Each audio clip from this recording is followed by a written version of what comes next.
talo falava o eti fui mona McCarthy o solua vai asta itasi mai sfulu li tai au o lo awina atuai le por kalame te te pai le ainga o se por kalame tātou te fitu wha iai le telo mta upu au ngā a wale atina e o tātou ainga o lo fina ngalo e tā ua whatasi miso mātou manatu e fisosoani lea a wā se lumana i manuia o tātou ainga maloto i fale manatua le por kalame te te pai le ainga whatasi mau eti fui mona McCarthy ia solua vai esta i tasi nei le sifulu le tai au i lunga le Radio Samoa sifuli mai vatolu a mo.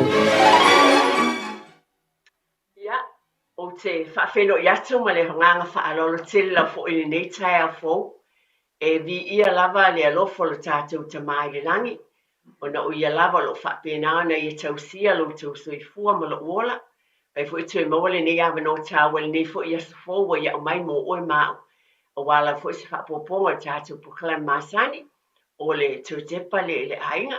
Ia o whea lava o lo e mafuta mai e le nei tai au le ngā tai tono New Zealand nei, le tinu pele Samoa o tinu e mamau, e whaafelo i atu e mal whaaloro tele lava.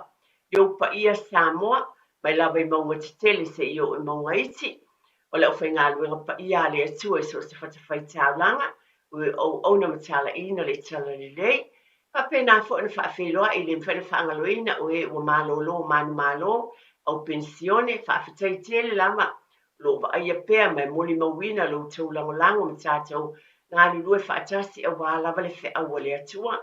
Whaafelo i atu i tua asin sina uma lava ta māma tina ma le paia ma le mamalu tele lava o lo tātou o tinu. Whaafitai au tau tāu sanga molia ma le tāpua inga. Whai ona manuia i tonu o tātou ainga. Me lava no tau Fiafia o tau lava lo whapena le taputapua i le tele i misi tonu o le nei atunu o New Zealand o lo alalam pāpā awai. Lo whapena lava o no tau ngā lulue whaatasi tau singa o tātou ainga le vāo mātua ma whānau. Whaafitai tele lava whaafelo ai. So se tasi lava i le nei tai au fōu, me lava e mafuta mai ai. O te o wholofatu le swafa manu malo o Yesu Keriso. Ia te oele nā, whaaftai fwoi whaafeloa i atu ma le whaalolo tele. O nau mai atu le au nanga le sunga le awa o iata vai meni. Whaaftai tele lava o te tonu ma whaamanuia ina fwoi lau whaafonga ma lau sila e au nanga. Sunga le awa o ma le au whainga luenga i le taimi ua tuana i atu. O le nei taimi alo maia, be lava o tūlanga masani o le tātou pulukalame. O te whiawhai tauina lava i upu whaamalosi mo i tātou wa nei porokalame ia e ui lava o le vaenga tā ua fo e loto whaafonga mai i tu uma lava le manuia le tino loto ma le mawhauwhau ai o te talitonu fo i le leifo i epe a Iesi sao le nei porokalame ia so lua te tasi whaapene i sinei lava taimi i titi e vatu e fo i se sao i le tu whaaleanganga. O le alofa o le atua le uma i lea a wā pe lava on whamaila whiong pa ia le atu vi ia tuia o tau i le li a wā le o ia. E whaava vau lava lo nā lofa. Ai wa o, e tusi pese na ola mai lava ma soifua mai tātou e whaafonga so o iai.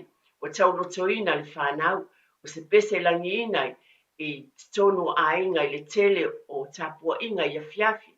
E ka le sia fo i lotu i asa whaiso. A wa mai le atua au sau le nei tai au le amataina tat porokalame. Te i lava ua whangu le li i lo loto. I le pese lea o te whea i a maususu o whapea loa. Oi, ma nei e fo i amataina mātou porokalame i le nei tai au. O le pese i se lau walu sifulu. A tonu tau te sila fia uma le e kalesia whapotonga Kerisiano Samoa whamai. E le lei o mea uma ua iai o Yesu. A whaatasi mai o ia. O te while mu.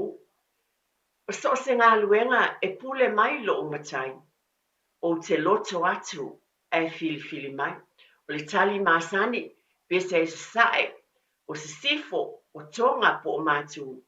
Wa ia si la fia, po fia lava le tu, e pule mai lo o matai. O te whaia pea o lo finangalo o lo loto lea. E se le manei o le tali, pe te afio pe te nofo i se sae, mātu o whea lava, ai whai mai o lo fina ngalo i a whaia lea. Whai mai le whai upu e lua, Wa o mai wai tā ua tele ne upo ne vi inga mō tātou a inga, mai tātou umwha mai. E moni e te tupu o mea e tī ngā ai, a he o le mau a le apostolo o Paulo. Whai mai e mawhai, o mea umalaga, pe a tu o mai pia, o le mana o Yesu e moni lea, o le mea moni lama a tātou talia, pa tali tonu po la le apostolo. Iai lava le mana o Yesu, o a mea te tupu e tina ai, ai fesoasoani mai le mana o le li whaola ia te i tātou. Ia o tan toi lang nina fo ile o le tali pe o masa ni e mai. Ia o se sai, o se sifo, tonga po o mātou. Po fia lava le tu tātou te nofo mai ei.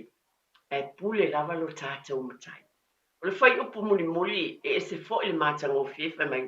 So o se ala lava ua whaasino mai. O lo ua li i whaola na te au mai ai. O le manuia mo le nuu tū mau e a mata mai nei ai o le whaavau.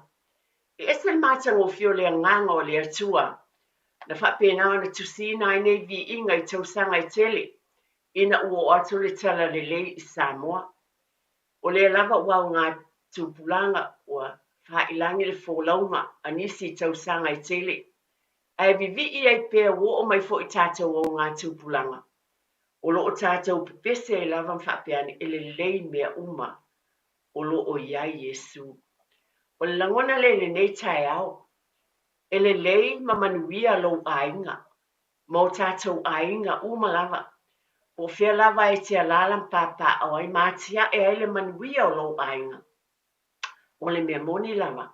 A fio le atua ma whaalango lango e o upo nei vi inga o whaitawina le nei tae au. E te pese ai fo i le nei tae au. Ma tātou whaafetaia le alofa o le atua, a wā o mea umalawa tātou te whaia e mauti noa, o lo o iai lo tātou o le i whaola mo i tātou. Ia o le whaafeloa i le nei tae au, ma le paenga fo ua mai au le tū whaaleanganga, e amatai nai tātou por kalame o le tū te pai le ainga, e vi ia le i nei tae au fo, whaatai mo taliena fo i o tūtoni o tō mōta malawa.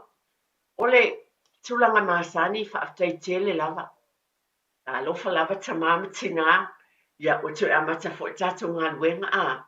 Nei vai asa o tu ea e ia o ngā nai whanau. Ia vi ia lele, whaatai fo i peona o tā ua ia tua asinsina o mātua mātua. O tātou ainga extended family o tātou Samoa. E ngā lulue whaatasi ai le tele o taimi o ainga pe awhai whelātai. Pita nu o nofu ai, le fsosoani o le ainga, le isi ainga. Le o toea e ha o ngā le whanau. O sui fo i la, o uma fo i, o iei fo i nisi, o tui fo i ngā luenga, sa mālolo mai, o na o tei me o whai ngā mālolo ngā le whanau. Ia le fo o toea e ia o ngā le whanau. Whaafitai tele lava, e le mawhana whaangaloina pe tuina. A tonu te whaafonga pea, ai e le mwhai lava na tuina i a te ona, e patino tonu lava le nei polkalame, o le toi tepa i le ainga. Whaafetai tele i lo tau wālo lofa i alo ma whanau, whaafetai fo nau toi a mata na usu, fo i le tai au e ave tamaiti, whaapena tele fo i suinga o toi whaia, i tonu ainga, o wale moliina o le whanau, o mea maasani pe o na ala po wai lea tai au, ma lea tai au, whaapena fo i whaatinoina tiu tele po, ina ia wawe moe ma malo lo tamaiti, ta pena ina o fua onga o mea, e le whaatau wa ane mea, mai le toi te pai le ainga maa o le tinane moli a toi le whaafitai tele lava. Pe lava pe e maalia e la utala, pe fo i tātou tala sua iai. Wha pe atu lea tai au whaafitai, na fo uman whai le talo tono le tak vale. Ia, wha pe na fo ina usu le pese pe a fo o le mwhaina whai se lotu le whale. Ia, e mai se fo o le o atu ma le whanau, ma moli o si au watali, o si tene fo mai, o si tama whai a onga, o le insinia, o le whauwhale, ia o le kāmuta, ese le tele o ngā luenga, o nā iei o tapena e le atua tātou te liloa, ai o lo si la fia e le atua, ia na fuafuanga mamana, mo oe maa o mo tātou ainga, o fea le lumana i o tau alo mo tātou whanau, o melea, e tā wai whaafitai tele lava, whaafitai whaamalo i o tātou ainga, o te loa lava le whaatā waina o tā losanga, i le aso ma le aso i tono tātou ainga ma whainga lota. Whaafitai foi, moli te le atu whaafitai le vai aso i utuna i atu o tu ua onga, whaafitai tele lava mātua, e le mawhai o na whaangaloina i atea, o wā leo te moli mawina. Le tele o whaatinonga na whaatinoina fo i te tonu e a fia ai ainga i te tonu o tāpenanga whaale e kālesia. Wā e iei ia e kālesia sa whaongaina nei teimi mō polo kalame a le a o ngā sā au talabou. Ma nei e o mawhatanga tu whaatasia a youth sport au talabou. Malanga tua isi leo te loa, malanga tua isi au talabou mai nei au kilani i sifo a ngai au kilane e saute ma futai ai tu fai le upu ale atua ma fa pena na fia ai le fanau mo moli te le atu le faaftai matua ai mai se matua o ena awai ma fisosoani i le feavia e ina o tamaiti mana tu foto o tele o telebolia ia e le loa avita vale e sa fa moe ia te utou sa avatoi whaaftai fo i le au whai ngā lue ngā lea tua ma lo whaalo tele, nisi o whaafonga mai i nei tau. Mana tua na utou tāpena ina, pa tātou tāpena ina, ia ngā lue ngā le lei uma ma le whaatinonga, e whaatino ina au malo lo fo ia tamaiti mai whale a onga. Iwe, e iei taimi tāua e te tau waipi o na iei tonu ainga pe o na wat, sa watu e fwoi whautuanga i sosoani i tonu ainga. Ai whaafitai fwoi, na o tau wō e leo tau tau o fia le pensini. Ai mamao lava le mea mamoli ma iei si tamaiti i le mea e iei ia tulou lava ia whalesā o o hōl o lo whaatino i nai mawhitanga. Whaafitai tele lava, whaafitai lo tau fina finau i nei mea le le mo le tāpena ina leo lango le whanau. Le ala leo o whaafitai twa te loa. Leo fwoi sia mātou e kālesia. Sa whaatinoina fwoi a o ngā le whanau, o tūlanga umalawa ina i whasosoani pia mo le whanau o iei tu uanga. Buli atu le whaafitai, ia uane i tu uina le vaenga, fina finau pia, o whaapena o na abatu pia le whasosoani i nai whanau i teimi umalawa. Ai moli te le atu le whaafitai i ngā luenga le lei umalawa lo whaatinoina, le mawhai o na whaangaloina, ia te au le whaafitai, ia te utou i mea umalawa na whaia.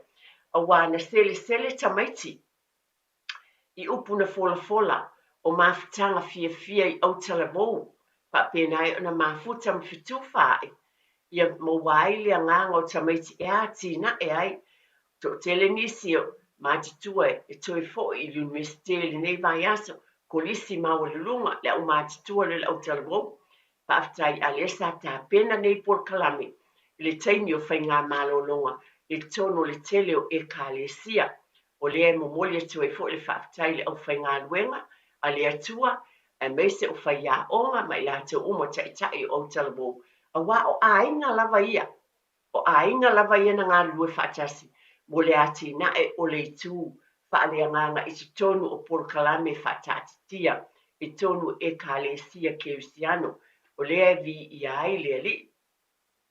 O le nei fo i tae o te tali tonu, e tele fo i tūlanga na whapena o na whiangai mō tātou ainga. Ai o le tāpena ina ma le fo i atu o whanau. Tali tonu e te le fo i se tāpenanga e te tau na baba ai. O upu, pe lava na watata por kalame le tele o teimi, o lea o ngā o fautuanga. Mai ia te tātou mātua, i le vā o mātua mwhanau, e watua i upu whaalualu ia te i lātou. Mana tua fo e masani ana o whai atu nei por kalame, e le tu una lava le whawhangu. Tu lou lava awane i fiu lau whaafonga, e nāna whaamanatu, o upu tāua atu ne whaavai mai tamaiti, o te lo fo i e nisi na aunga te tā, e usu le songa fua, mai salva e ngā mātitua lea, wa o mānei e lau fo i le nofoi, i teino le tuwanga, ai avatu iei upu whaalualu, whaamalosi atu iei le whanau, avatu iei upu whaala e au upu fisosoani, ioi, E o nisi o taimi ia a pe o le tele fo o taimi ia ua vave a le ita i ona whapena le ona lafo atu si whamatalanga. Ai whaafitai le ono sai ma le whapalepale. E watu ai o whamalosi le whanau a o fo i atu te tonu o whale a onga. O la whapena ana tu ina atu sunga ia te tia, mo tātou whaasalau whapisnisi fo i mai, e tu i whaawau le tātou o le kalame i le nei tai au, whaafitai lava lo tu whati e tia.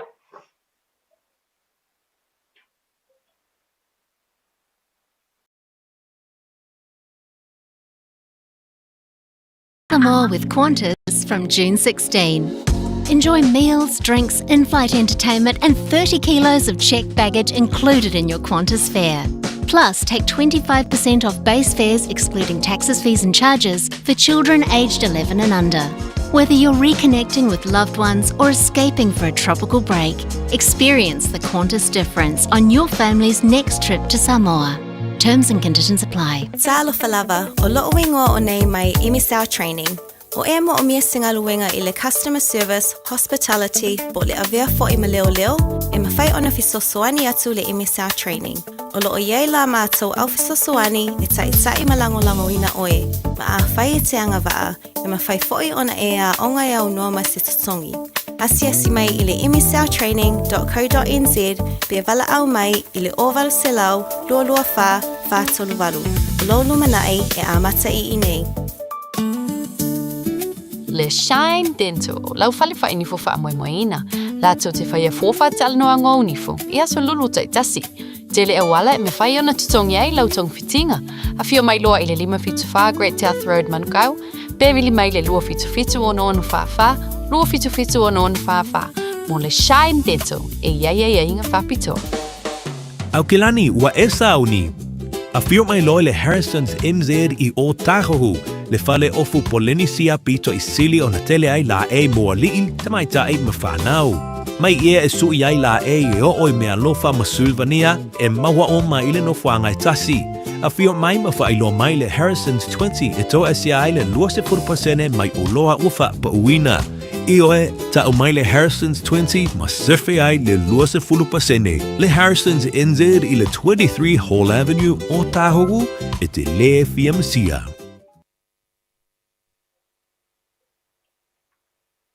Whaapoponga lava le neo tātou por kalame o le tuetepa e le ainga e le nei fo i vai a sā.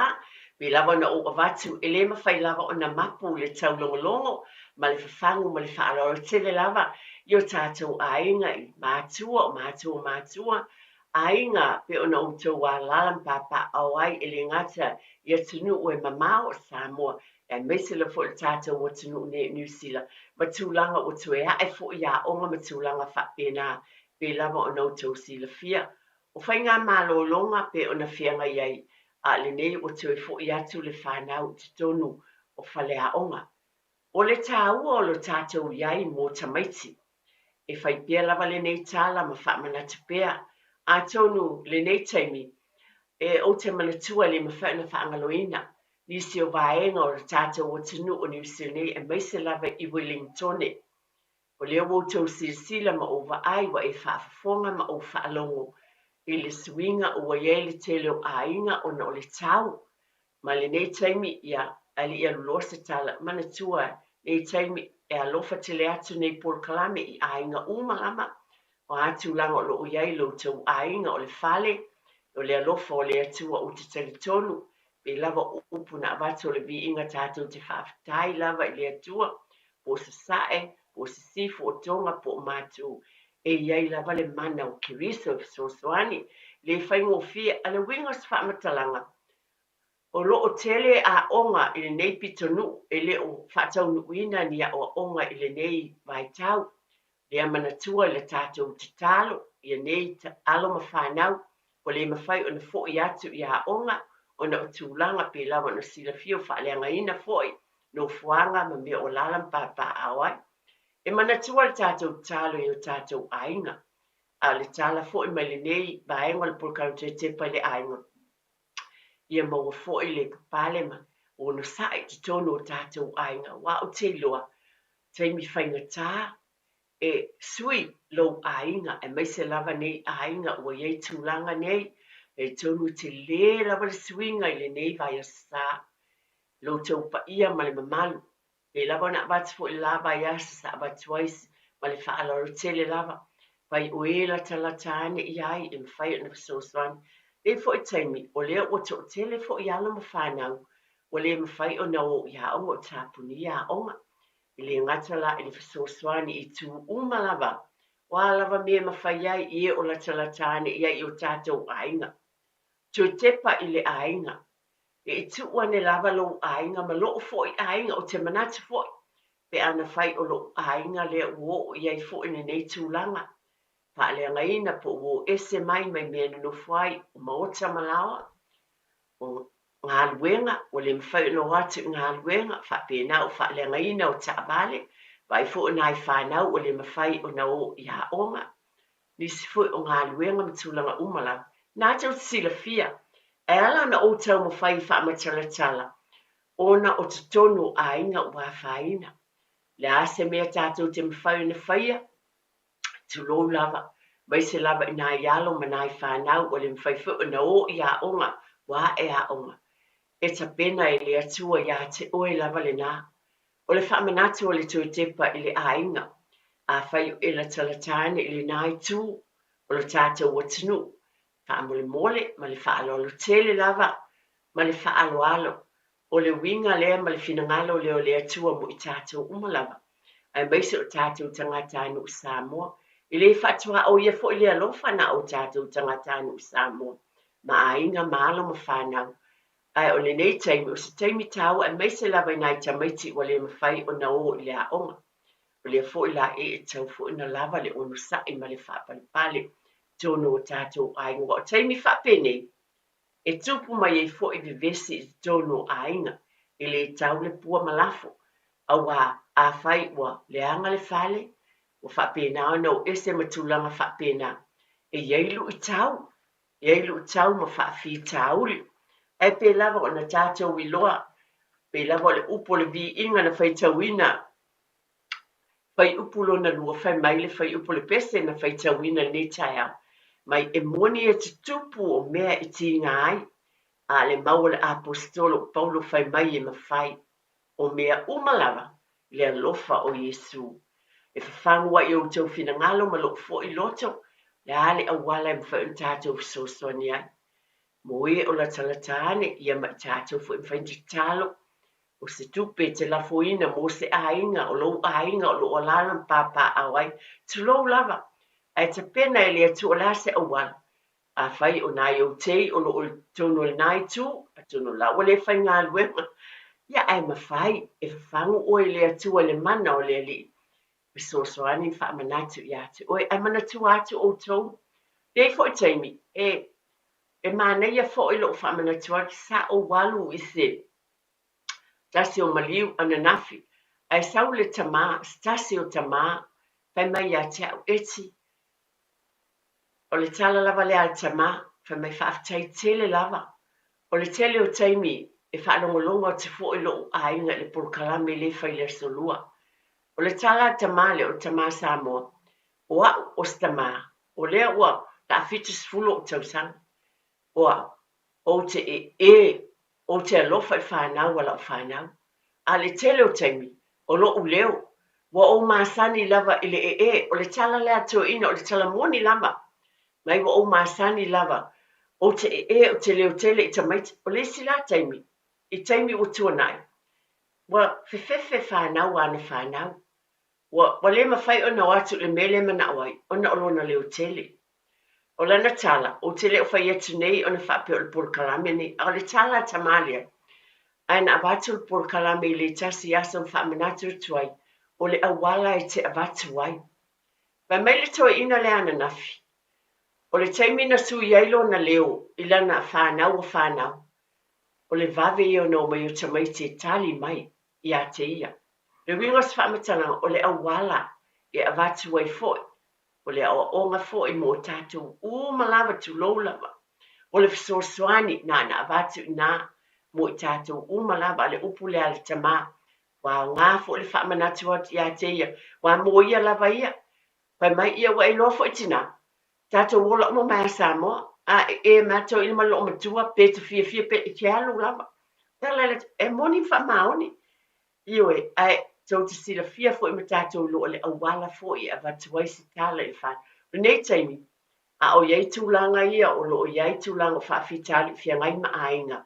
Ia maua le ono sa I ma le whaalola tele lava I tātou ainga. Tala no atu I whanau.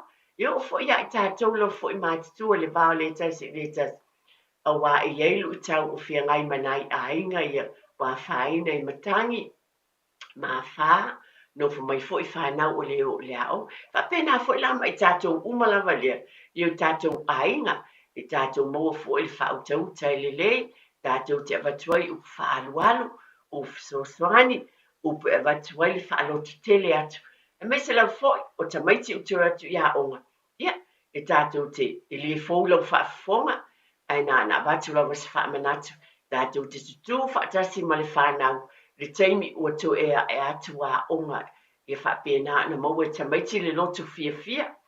Ia I tonu ainga. Ia watu e foi. O whai foi na whai ngā ruenga a whai a onga. Wa pe lava no tau sila fia le fōlau whaafonga. Te leo taimi. A le Fiafia atu le tamaititi I le whale. E whaapena foi na o atu I tonu. Le mwhai foi na whai le ngā ruenga. Anai whai a onga. Pe foi na lato muli mawina mai I lato. Le taimi e tātou manatua pēr, o tonu o tātou ainga o taimi tāua. O lewa tātou langona pepe no o watu le amatanga o le tātou whawhitai I le atua. Tātou whawhitai le tele o na mea lofa mana whaamanuianga I o tātou ainga. Tele la wa taimi o te loa, o lea to tele nisi o ainga o whitia I le au po misa matulanga uma whapena. Pasa ili ma watu I le li. Tono o taimi lava mai ai, on whapena lea ona, whamawai atu I pele ia te utoma I tātou. Ia tātou te whawhitai ai I lea tua I lo nanga lelei. O ena whai malanga mai, whapena o tāpenanga uma lava mafuafuanga. Sa tātou whawhitai, ma avatu I lea li, ma avatu ia te ifsoswa ni mai tāpenanga ma mea uma lava whai. E te tau fuena tātou tuifu I atu momoli le whawhitai. O te talo lava, mo e na whai malanga mai I tūlanga uma whapene. Tātou talo I te I atu lau tau soifua ma le ola, pai ngā malanga I tau fo I ole polkalame a le tau tepa I le ainga. E wa ai I tu uma lava, o le whaamanatu a tau tepa I le ainga whaafitai, ia leo le atua wa sa te talo, ma avatu I te mai ma whaatau nuina fufuanga uma, whaamawai atua I e pele I o tau ainga mai tātou, o lea wa maia, ia tui fo I le manuia, whai ngā malanga I nu mai tū e lalam pāpā awai, ai aua lava ni ingalo. Aua ni ingalo ia te I tātou, pe o le au ngani lean tātou wanga ni ai li taimi, ia fisoasoa ni mai lea li I o tātou ai. Aua fo I ni ingalo, whapena fo I mai le taele, o lo fina ngalo ma lo fo I loto. Tātou tui fo I ave le whaafitai I le atua. E tala tā telefoni e mwhauna e wala au mai e. La se me mawhai ona e whaamanatu mai fo I mo le vai asu wā e a onga. Mana tua tā ua lo fina ngalo. E tala lava tā telefoni e mwhauna e wala au mai e. La se me te whaamanatu. Wā o te le mana tua ina uma mea ona leila vai asu. Toi fo I le whanau I a onga. Ai maisa o tūlanga o yeile nā pito nu o le tātou. Nu ne o New Zealand Wellington. Tono o le nātou te whaafonga mai lo tau pa ia ma le mamalu. O le lofa te le atu po kalame te tepa le ai mwhamanatu o te pia. Nisi o nai vaenga. Ia maua le loto tele. Ma le whaatuatua ma le taitono o lo o yeile li I mo o tau. Le o whaangaloina o tau tau sanga moria. E toi fo I maila o tala I le tūlanga lea. Pei ona e au ngani. Ma tātou abatu I lea li. I tūlanga uma I whaamoe ele ngata I maliu. A o alawa mea uma na tātou wau ngani ai. Ma ave I lea tua I le tatalu. Wa le nātou te sila fia o teimi tātou te si mai ai. A o hao fo I le whanau. A o hao te tonu o tātou a inga I le whanau. Tātou te hau ngani le teimi ai matua moni mwha maoni. Na tātou te talo. O le mea moni le a yeilu I tau. I o tātou a inga. O le mea moni lava. E tuli vai le tangata I le anganga ma le wha maoni. ma saa atu le loto i le atua e fesoasoani mai. Le langona ia te au ma le tuetepa i le ainga, ta ua fo'i le a'o le whanau. Ia whapena fo'i pe o nā ungani ma le whātuatui fo'i. A'o le whanau. Wa mea te talo i le li o tali mai, tui fo'i e ave le whaafitai i le atua, o na uma whai mea uma i le alofa o le li. Pila wana abatu e tā ua tele nei mea uma, o le vā o mātua ma whanau. Pala au mai la se fina ngalo ia te oe, la se mea te manatu le leile nei taimi, i le lou ainga mō tātou ainga o le nau o abatu, tātou te talo ai mō tātou usua tangata i Wellington. E me se fo ele whapito na Wellington, isi o tātou ainga lo ta ape, pito nu o lo o iai whawhita au li pio na iai a whatia ma, tūlanga whapena. O oe mā, o tātou ainga, tātou di tū whatasi. La le fina ngalo o le atu o tu i lo loto, e tā ua tele le whatinoina, ina i whapena na awala tua le alofa o le atua, inisi o ainga. Ia tātou whaafitai fo'i awane i ngalo le nei vai aso lo ainga. Whaafitai o leo o te loa tele o teimi tātou sa ili i le li, ai ngalo na tua te talo whaafitai. Tātou whaafitai i le atua ilo nā lofa. Whailonga ina o asa whanau o nisi le nā vai aso o tuana i atu. Whailonga ina tau sanga. Nei whapese isi oi o le asa whanau le ai e te tau. Tasi nei mea te tau na whaamanatu e mātua i whanau. Ia whai le te talo whaafitai i le atua. Nisi e Fiafia lava i oi, i le isa whaina o atu le whaleinga, o le mea alofa mānaia, ai awane i ngalo le tū whaaleanganga. A o le whanau ia te talo whaafitai o no le tausanga o whaapopoina i le ola. Talo whaafitai mo le oloa tāua le atua. Nisi o ainga ua iei pepe fōu i te tono ainga. O le nāwa yaso, sa le eise pepe fōu, o lea ua iei le oloa tāua i te tono ainga. Manatua, ese lava mea te tupu i vai a sāta i tasi uma. Ese mea na tupu i lo ainga, le vai aso le utuana i le aso lua, pena ieli tātou pōrkalame. A lea wo o mai le nei tai ao, e whapoponga tātou pōrkalame o te tepe le ainga. Wa ese fo i me o tupu peo na o watu. Pōrkalame lo se lua na tuana i nei, ele i iei se tūlanga whape Wellington, mani a whaina o ainga, ma tūlanga umalava, o sui, mai le nā aso lua nei aso lua, tele swinga. O lea te tau ai foi, o nā tātou waba ai ma mātāla i mea te tau o na whaatinoina, e au ngā i te tono o tātou ainga, i le vā o lea ainga ma lea ainga, o e pele ia te oe mā, o lea ili nei vai asa, manatua ina ia whapena o na mātāla i tātou, mātāla i mea umalava pe o na apuapua i mai ei le finangalo alofa o lea tua, i te tono o tātou ai, o tau mwhai lava o mani whaaro le tele. Practical, o mea te tau na whaatinoina le tino, e tātou te fo'i e whaafitai, wa au mai e le atua le pepe fōu, i lo ainga. Whaafitai, ai a lea na te tau le vai aso le nena tuanai, e le i o mai le whai ngā malanga lo ainga mai Samoa. Wo o mai le nei vai aso, wa taunu o mai ma le manuia le whai ngā malanga, e tono lo ainga. Po Australia fo'i, e ma fai fo na whapena i Australia po Amerika, po whea lava me o loo, whaafonga mai ai, ma sila mai e o tātou tangatanu Samoa. Pe o loo o tala noa o no tono New Zealand, au tali tonu mo lo tau pa ia male mamalu. E whapena fo i le tāua i o tātou ainga, e so o se atunu, i le nganga lava o le atua, e whasoaswani ai, ma te talo ma whaafitai i le li, i o na mātanga o fie i tonu o ainga. Le alofa o le atua pe o na obat. Tono nisi ainga. Sa, iese whai poiponga.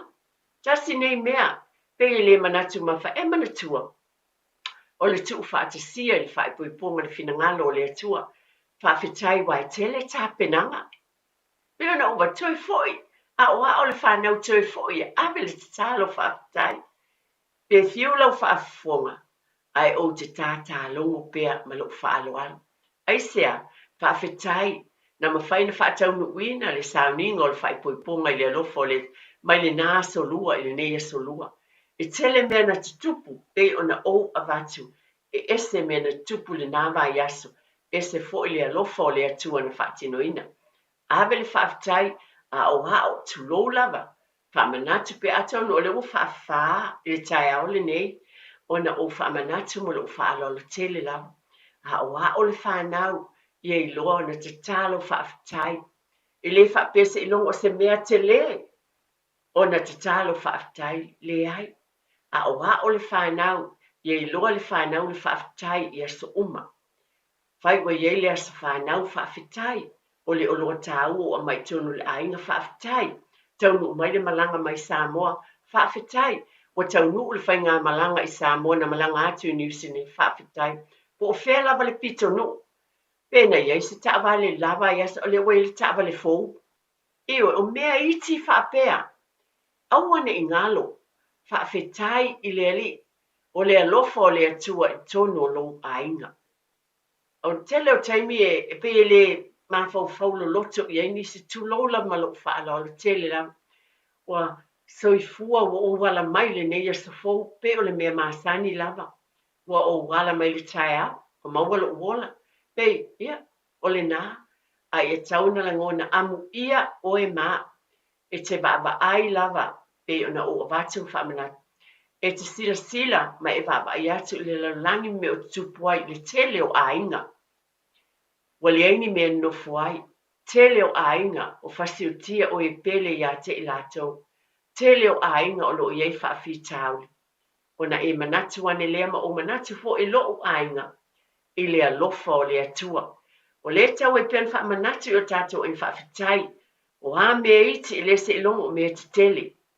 O a mea uma o whaia lea tua, i leise mea whaatau wa, o la tatou manawa. Ioi, o le ola e mai e lele, i le as, leo tisi o teimi tatou te tala sua foi, nisi o teimi e tatou tala, ono le fiafia la whaatangata.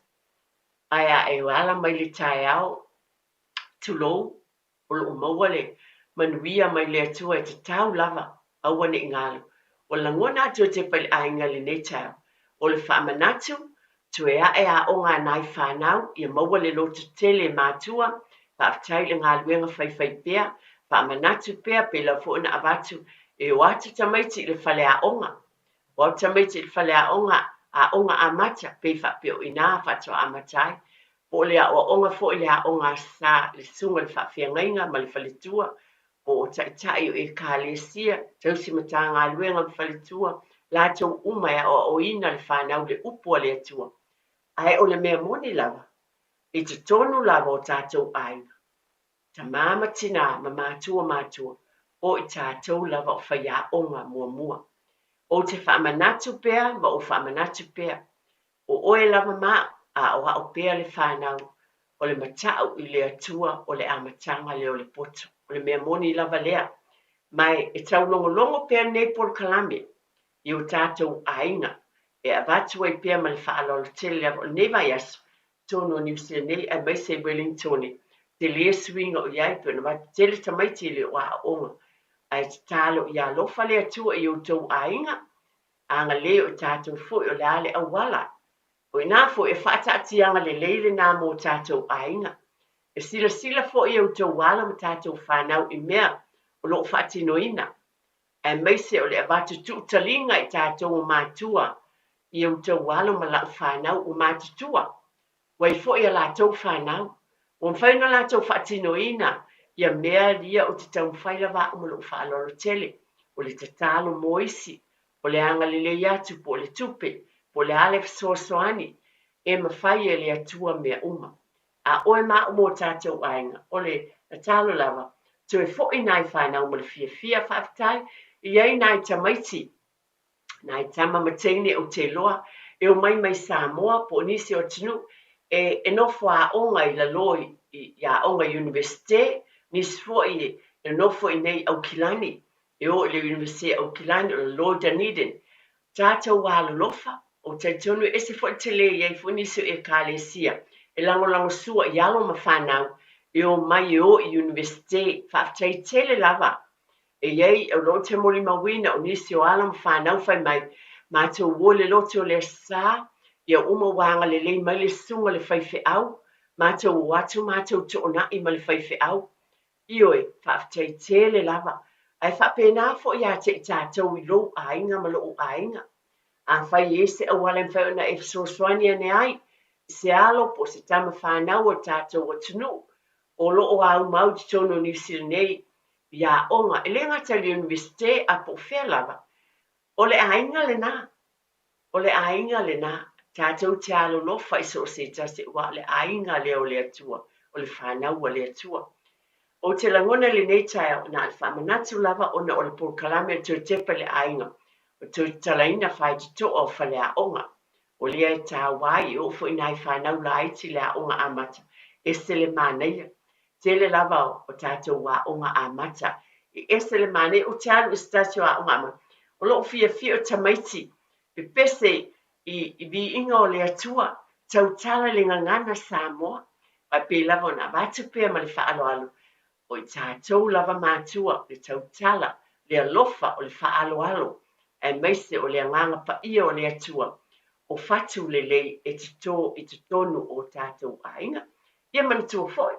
ioi manatua tamaiti e vawe whaamomoe e li fōu lau whaafonga manatua foi tātou tiu te lava o le timu le tele o nisi o vaenga o maiti basic o mea masani o nisi e o maiti mtotini su fioa ia ia tono le fale va vete tala ese totini o le aula haiti pa savili se e vae tulou lava pa ele o fuaonga va vete tala ese le teloa o te masani o vai ista maiti a misel primary school e o mai o te vatulai te ele wila ala fai lava le o fuaonga ioi la vai o fuaonga le tamaiti ele itala ese ina ma le faaloalo lava a o mai tamaiti tala ese le o fuaonga ma faamafana fo I wa o tau malulu I le tau whailo faamafana ia latou moenga ma tūlanga uma lava ai pe lava na amataina tātou polokalame o te whaafetai tele atu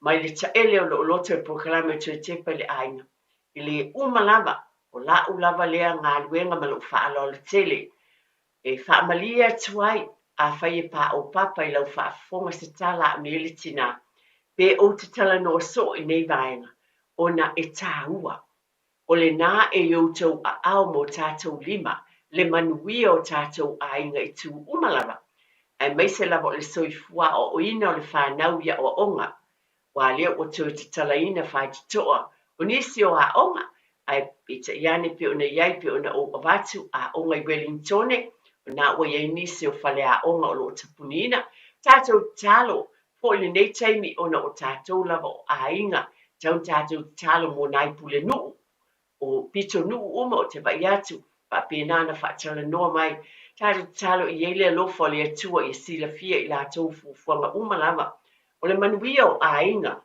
o loo youtou ao mo tātou lima e whaifo le tātou ngā luenga o le ngā lulue whaatasi e manuia ai o tātou ainga o le talatu le nei tai au o te mamoli te le atu lava le whaafitai le talieina o te tonu I o tau maota malawa pe o le upu o pi inga le nei tai au po sasae po sifo po tonga po mātu whea o lo e alalai e alofa lava le atua I a te tātou uma lava tātou te whaamoe I lona mana ma lona fsosoani mai e fo I langona le lei I o tau finangalo mo tātou loto tātou te le whaamasino inisi ai e whaia lau fsosoani ma lau tau wanga le lei tātou tau talatu le whanau mō tātou fo I te to lua mō tātou ainga o wō mai e masani tonu lava o tātou loto I whale e tau tale I le alofa ma le anga le lei e whaatupuina ai le file mu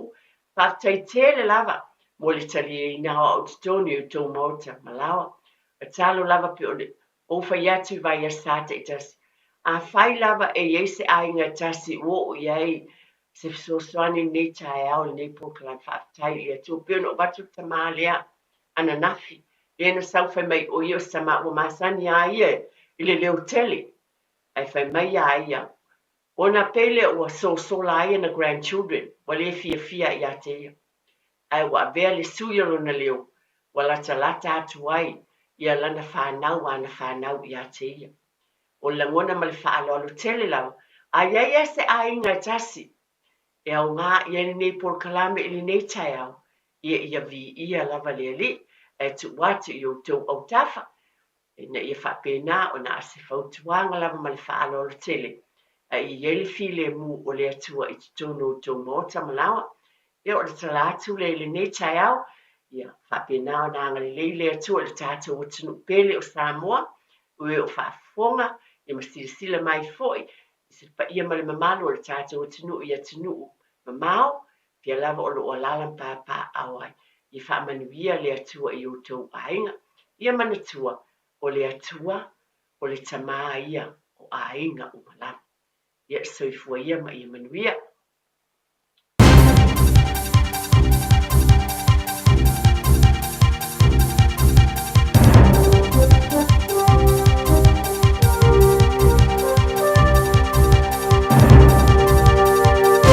In this update, Wellington and Wairarapa's red heavy rain warnings have been downgraded to orange, running still to 6 p.m.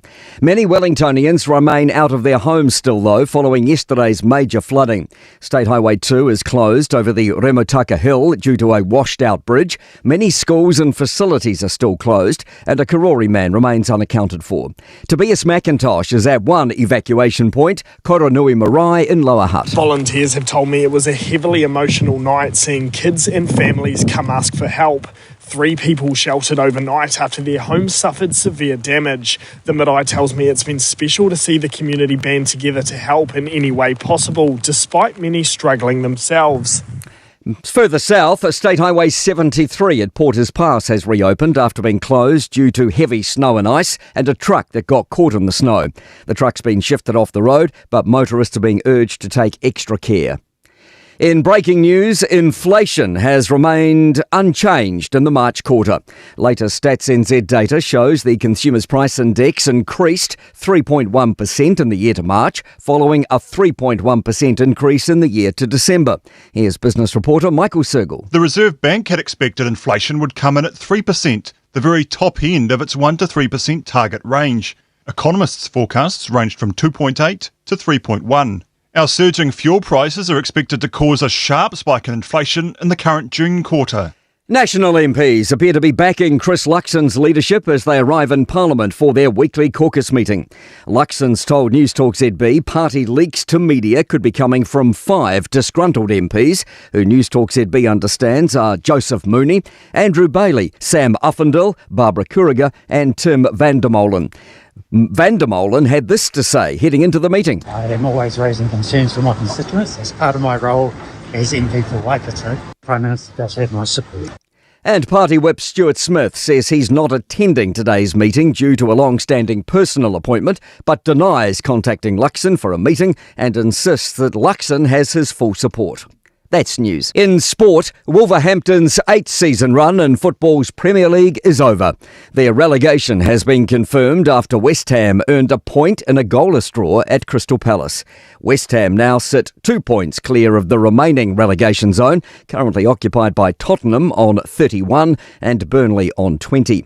Burnley's departure will be confirmed if they lose to second-placed Manchester City on Thursday. To the Crucible Theatre in Sheffield for World Snooker Championship first round action. Third seed Kyron Wilson has beaten 19-year-old Stan Moody 10-7 in the best of 19 frame opener. Moody led early in a bid to become the youngest player to advance beyond the first round since Ronnie O'Sullivan in 1995. That's sport. I'm Malcolm Jordan. Radio Samoa. Taslima Ivatolu. Morning, boss. Morning, boss. Morning. Morning, boss.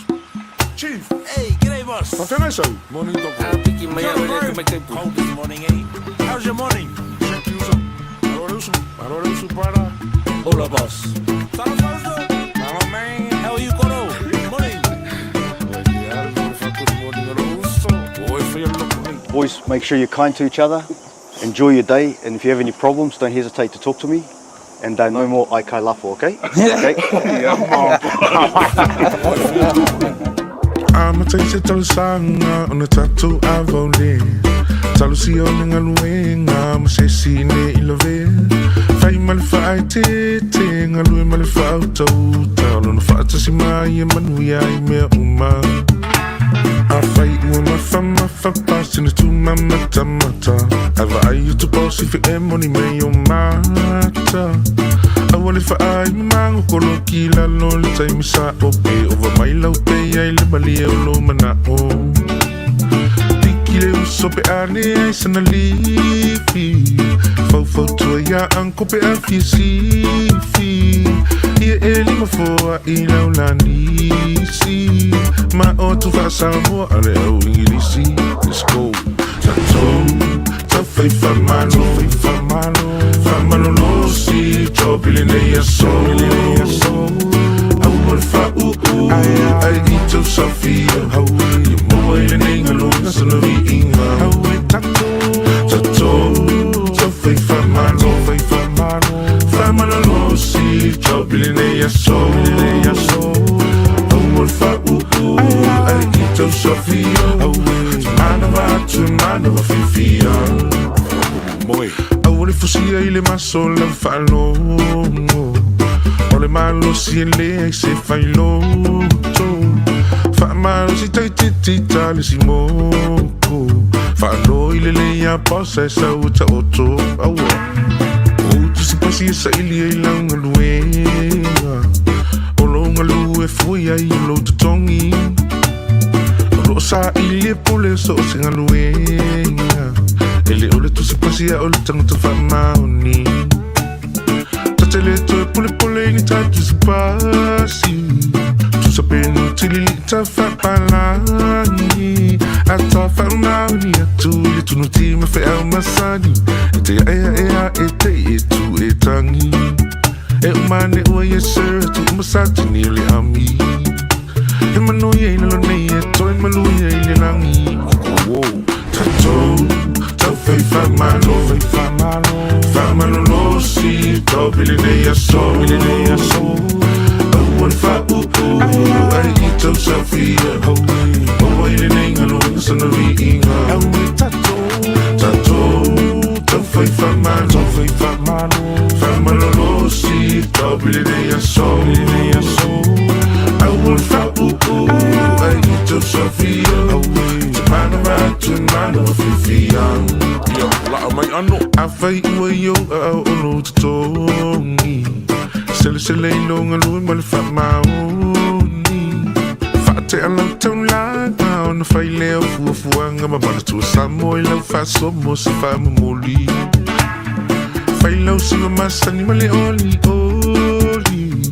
Toi tutu foi manava ai so ili loli Ai se yo foi la ile aso tongi Fa atata fa uma au fa ia la mai foi samsongi Au ai te ai ina ne ia se oli E se tu se apu ai fa ali mai pa umoli Mawalo la unga luenga ko anga I kakalo Loko mawalalo Au ai ke chiki ai fa alo Ko anga I fasili ma vavela ua Au ai ke papule fua o I se mea Au fai ngā luenga lai le vale O lai loa mai o le ngai ke pase e o ngā E se le so e ngā lo pasinga O le I maua lo pi Le li fai o lau tax Ai le I maua o pepa A e usu mai e relax Waka kau o ngā pase me malo I lo pack Sau Pack, ship Au e te ta fau Wa ai oi I tuli le usu mai tai au Pack, ship Au e te ta fau Wa ai oi I tuli le usu mai tai au Mai a kile ni a skali E kau I a skivi o I wharangi Musika se kamali I le so I whiwhiloi Ka me ki sasi u o ki lang E tātou Tau whai whamalo Whamalo lo si Tau pili nei aso Au al wha ai I tau Sofia Moa I le nei ngalunga sana vi inga Tau whai tātou Tau whai whamalo Whamalo lo si Tau pili nei aso Au al wha ai I tau Sofia Manava Fiafia Awha ai ta oe e seisi Ia e ono sa I teisi O ala lelo tama wala lo Amalu fale malu fafo Au whainga luenga whea lo fani Mata utile naka mupani E amu ile na pule siri Ele so ona whaia seisi Se amu ile na pule siri Ele teitai fika e seisi Música malia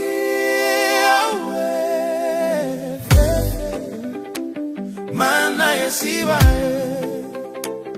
Música malia Se maya night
Tai bela wati leo sifun malaiwa minuto te enele tula sumaltasi tatu temina ne wei ne temel tayao ilunga tau tubla udanga si fonga le Samoa se fun malima iwa tolu amo ya te loa le na fo ua o atu nisi o tatou o mau nisi o tunu ule auli ile a fiafi o ile atua ye le po ile atua ye le vaviao al temina al tatu pokala mele wei ne tayao ya le lawa mai atu le tau tua foi mala unanga le fionga fatua ya eti fuman makafi mal tatu pokala mel te pala inga o le fa soa le tatu pokala me tau tele le mo tatu pele fa fonga ye mo fa ngolongo le ta yao fa tele lava le fionga fatua ta penanga matango fia ne pokala to ta pena tatu ainga ile aso male aso a va yaso te tasi foi ya o lo au mai le fionga pa ia le tua o lo tau mo fa marsi au o me te lo ta pena ilo wainga ia fa malo faftai fo ia oe o lo mafuta mai le moto mo lo lawa tono lo ta vale fe lava na te mau mai tatu pokalame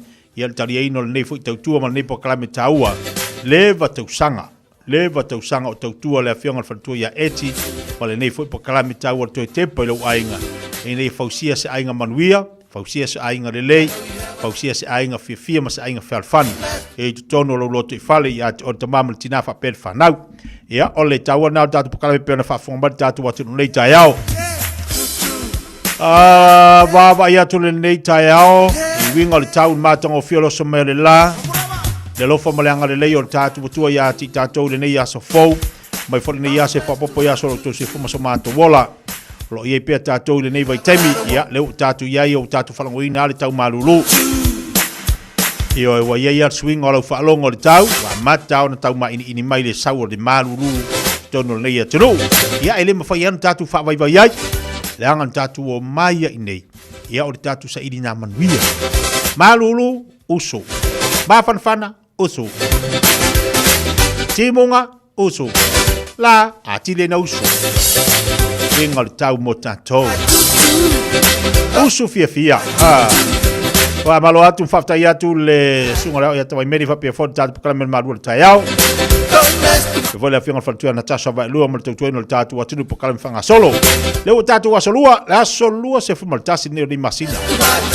o ila le la mo fu masina lona fa o malo fu das familia so malo lo so fu fa solo atu ale to ina yaso o le ne fu masina ia tatu wa dia lola ia leo me Nana tatu pe pese ya me o la me mo tau ia tatu ma fau aso sautina. Baba lulu ati ni so tatu pa anga mai la tolo o tong fai mai. Ia le na wa uma fa ilo atu mo fa fonga tatu watu no. O tulanga lo ia ili tatu pokalame mo le mamalo le tatu watu no ila tolo fa fonga mai tono mauta malawa. Ia i tatu le Ethiopia na ia e mai se ila to. O lo mafuta mai i le Ethiopia ta vale fa malulu atu. Ia olo tulanga fa le tolu tatu so ta ingal na ona olo o fa le tatu pou ia pe ona masani ia tatu ma tu inat fo ilunga tatu pokala me le yaso ia pe fo taimi e fa le tolu tatu pou le olo tom fa ia le olo ma manino tatu fa salonga ile na tatu la ile na tatu e mai si le tio e mai si le tio la fo e tu sa le tatu elo mfai ona fa wa wina la tu tua ole mfai ona fa wina tatu pokala me lunga tatu Facebook ma lunga tatu YouTube le nei taiao ia ma nei vai yaso te loa a to le tatu so ta inga te loa po se asoa stofi te loa po le vaso muli nei o la mfai ona fa le ia al tatu paulea ia ma to fo ilo tatu fa salaunga masani ia mo le mamalo tatu atu mai se ana tamama le tina ma futa mai ai tono o la to mo to malatu lawa Baenga nai fa malulu watu al tatu watu no. Ia ai mo tatu malo losi matatu o lo vavi tele lungo meni o penga tfailangi. Ko ngeki le YouTube por Facebook, ile TV. Ena no follow fo yale sto ina masilo matua la so atoa.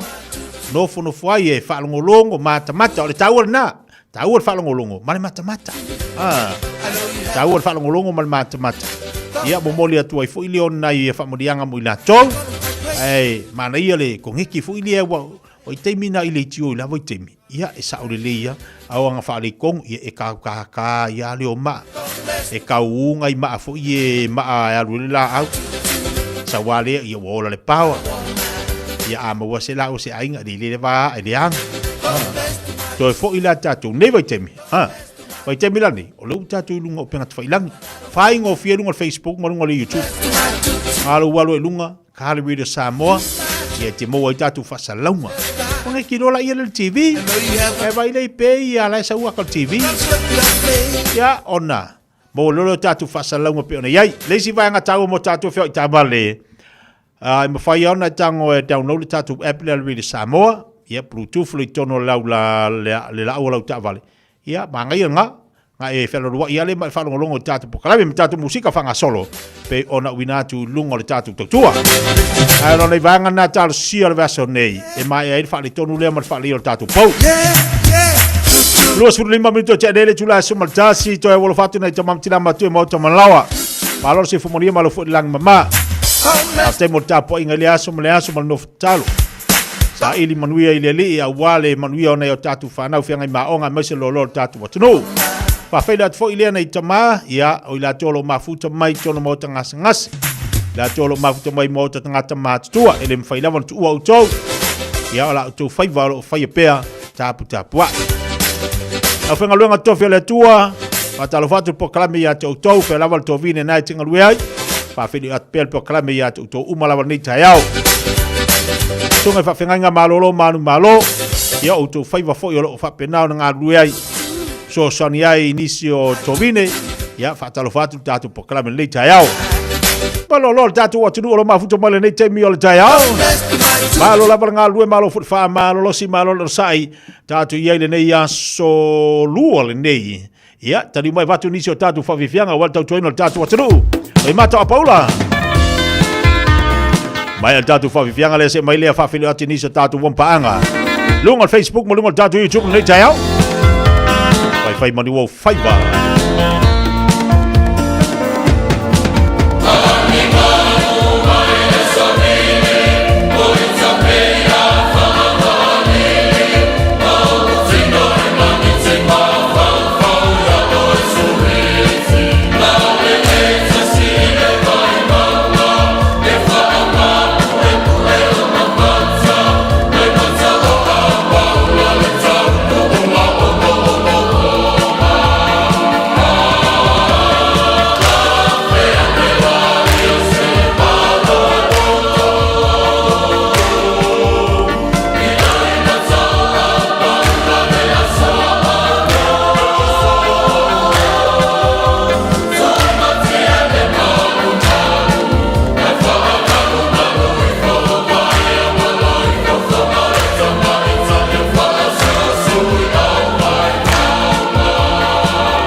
matau at paula ma le tātou Fiafia nga pena whaafonga ma le tātou ngā tino.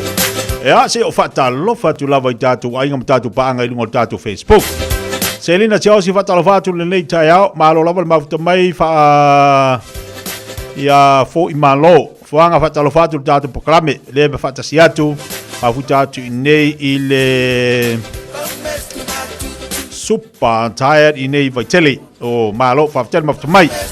Talofa lau tō wha, malo se fumonia ni whiwanga le tai au, ia tot, Siriata, malo whaafutele mafuta mai, mania, whatalawhatu mania whai mai o le mafutatu nei i local reserve i Ausitalia. Panapa whatalawhatu panapa ia te oimala inga malo se fumonia. Eni nani seni whatalawhatu nei tai au, whaafutele mafuta mai. Rachel whatalawhatu ia Rachel mala inga lo mafuta mai. Le whatasi atu nei i Point Inen. Ya, malo se folau de nei tai au. Pa fowina tani edu whatalawhatu nei tai au fo, pena fo ia Augustino Lingilolo. Malo se fumoria. E teta tanga mo whatalawhatu nei tai au fo. Miu amosa, malo se fumoria. Whaaftere mafuta mai. Pena fo ena whaafere iatu ia teta tanga mo. Malo se folau de lei. Rachel. Ya, malolo fo le tatu watu nolo mafuta mai nungo tatu pokalami. Au ngari anti oe. Pokalami tatu o le ba mar Fiafia. Musika o le aso. Io, Fiafia ia Fiafia ino o iau vevesi mau fofuanga. Ia mai mau whainga ma faufaunga. Ia malo lava le mafuta mai ante o tau. Matalawhati ia Chin Collins. Pesal. Talawhata malo se fumanuia. Mafuta atu nei pai alap. Ta koma i Washington. Kau kari meu koma fuka mai ai. Testiva malo se fumanuia i kempai Ausitalia. Malo le sai ni tai au. Ia whatalawhatu foti tatu pokalame le au ngā sese ma le au kuka.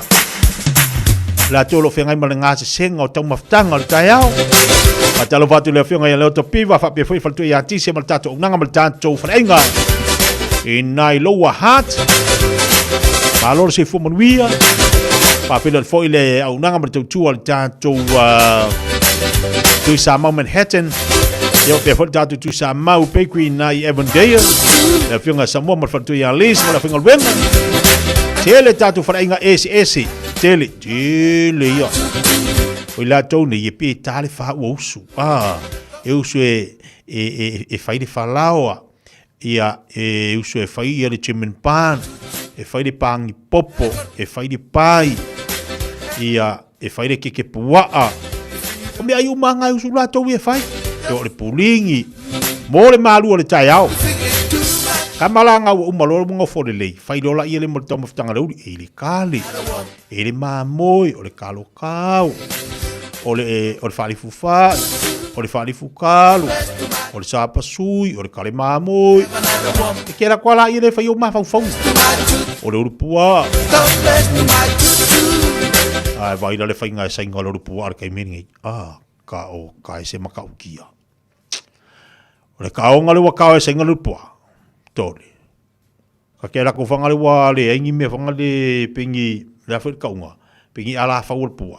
Makua ia be ese ala le au sainga.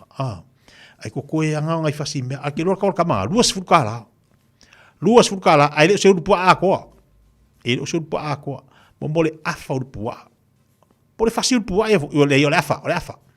Ar kaunga la le whira ukala.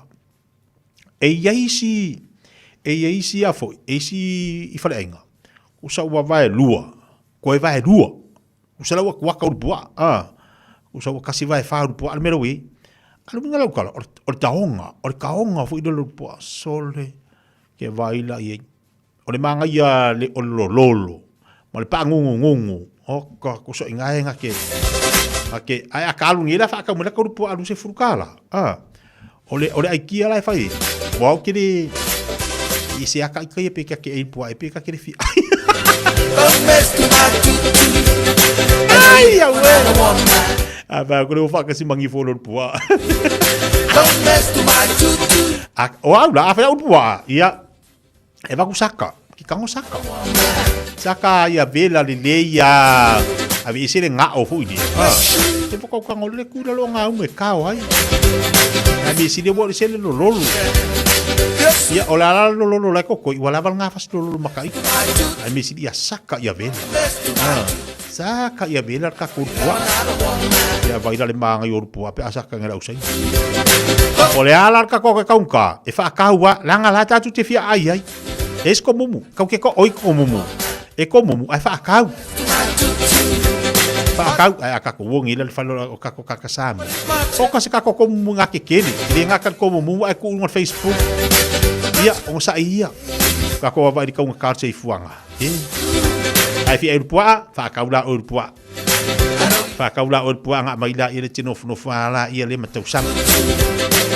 Makau le ya lu kango e faida urpua le e pule ya lu skai di fai ai ya lu nge fa ka mo urpua si me manga ya kan fa ka urpua e sa wala ia leo o le urpua o pisipico le kinga o pisipico oi ya ko e keula ia le wale mangrua ka usambir nga urpua al pico e kas ya lo rua ya ko manga baku ya ko fai le urpua ka ya e ke fa le si afa ko fu ka un ka se fu nga ro ye usape mama ya la i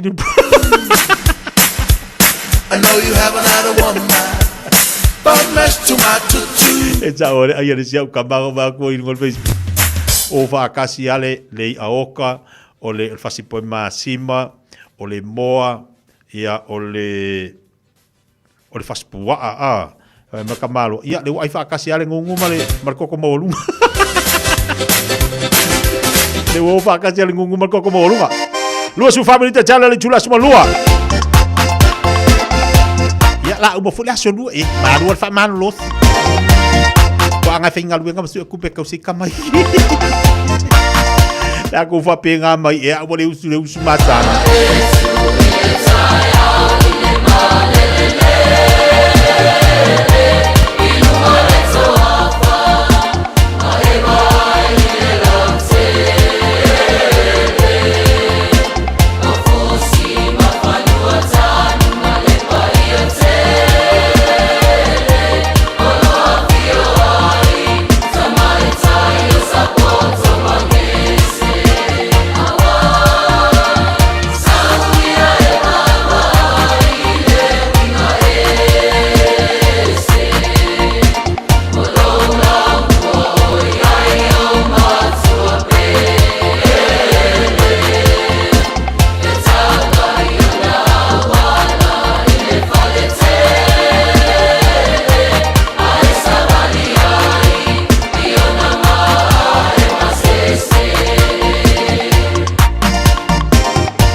Our team is made up of many Pacific cultures, with hundreds of others just like you, to support thousands of Pacific Islands, so future generations can thrive. Join a team you can count on. Search Navy, Army, or Air Force careers. Talofa! O tau sai lisa taavali. A fiu mai loa ile aloha kaz iwiri. Lei se te posi mo mia. A palai nei mamawa ile tali. Tali eso se lai sene ai ai inga whapitoa. Pala au mai lotina o le aloha kaz. I te ovalu se lau, fitu ono valu, ono ovalu. Bea asima ile lua lima valu, Ross Common Road, Manurewa. Le VS Dental. O mo mia ni fufapia mama papa. Awa loa e tino fuai. E a fe valu se lawi mai male seti tai ni fu atoa. Ioe. Tele mai si whapitoa. Veni mai loa le VS Dental i le o lua lua o ono o. O lua lua o ono o. A Chic Homes Limited. Wale taimi mua moana nei o mawhai ai ona rent to buy. E yeisau kiwi saver money nei e talafu. E mawhai ona mātou fisosoani. O le finance e mawhai ona amata mai i le 5% le deposit. Whaatau sao mai i lātou e whausia whale. Whaingo fie mawawe. A Chic Homes Limited. Whafso tai mai loa Shemaima i le olua tasi lua fitu o valuli maiva. Olua tasi lua fitu o valuli maiva. A Chic Homes Limited. A mata ile aso mo se tae au manuia. Te alofa Samoa o Mr. Cowboy le nei. Whaafafonga ma mai mo mai bea i le Radio Samoa. Yeehaw!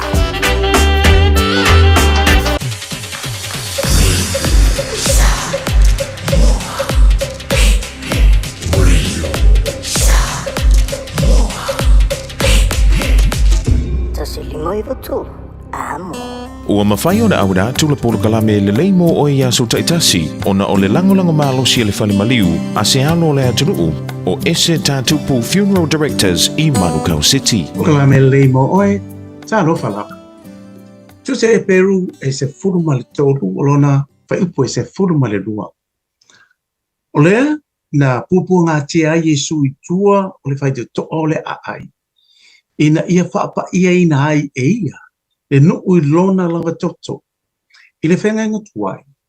Na whaatonu e le tua mose. E whaatonu a rona ma le awosi taulanga. O le taulanga mu mo anga sala. O kovi poa ma oti poa. A o ano ma o povi ma oti nei. E se sunu i lunga o le whatapai taulanga mo le taulanga mu. O le toto e ave sau wina i to tonu o le fata fai taulanga o lo i to tonu o le potu pa ia o le whale whatapa. Ai o pa uma ota uma i to toe mai i manu wai whai e na ose le taulanga. Ia avatu i tua o le pā, o le tua o le nuu, ina ia matua su sunu ina ia matua liu efu uma ota nei tua o le pā. Leo tu sia epe. O Yesu, ua taunu uai mea umana walo ia, ma tu sia i le whengainga mua po le whengainga tuai. Wana whaasa tauroina Yesu i tua pā o Jerusalema, i Korokota po Kalevario, o le whaola tanga o le tongi yola, mo le lalo langi uma. O lea na hanga no i atu, ma whaamanatu atu e Peru, i tangata Kirisiano Utaia. Ia tātou o atu ma muri ia Yesu i tua le pā. Awa, o le tātou manu. O le manu whale anganga e le whaia i limo tangata. O le laumua, o le city, e le o Jerusalema lea o lo iai nei lalorani. A o le Jerusalema fau. Whaale langi wa umwana ta penda Yesu. O le tātou whata whai taulanga. O Yesu Keriso lo tātou tongiola. O Yesu le taulanga o le tongiola mai yanga sala uma. Talia o ia e a bea mau whaolo. Manetua ele lei mo oe. o le ese tatupu funeral directors o se fale maliu Samoa o le tali foilea o taimi whengata o na o le malanga al maliu maleoti e mawhaifoi o na latu awina mai tino maliu o e pene mai so o se atu nuo lalolangi pala auno le ese tatupu funeral directors i le lua tolu fitu o pea fiu ane ele se fulu male balu Norman Spencer Drive in Manuka City.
So le basa pene pa fonga mai ai le nei foi tai ao.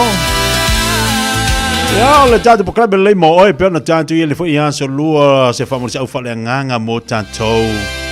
A e whenga iau tūte manga luenga iau pokalami ma fuafuanga le nei tai au. Vi ia le tu o lo te tala pia le manoa te wha fonga mo whalangolongo ai. le tāua whaamarisa au mai le awhionga pa ia le tua. E ola le tangata tua.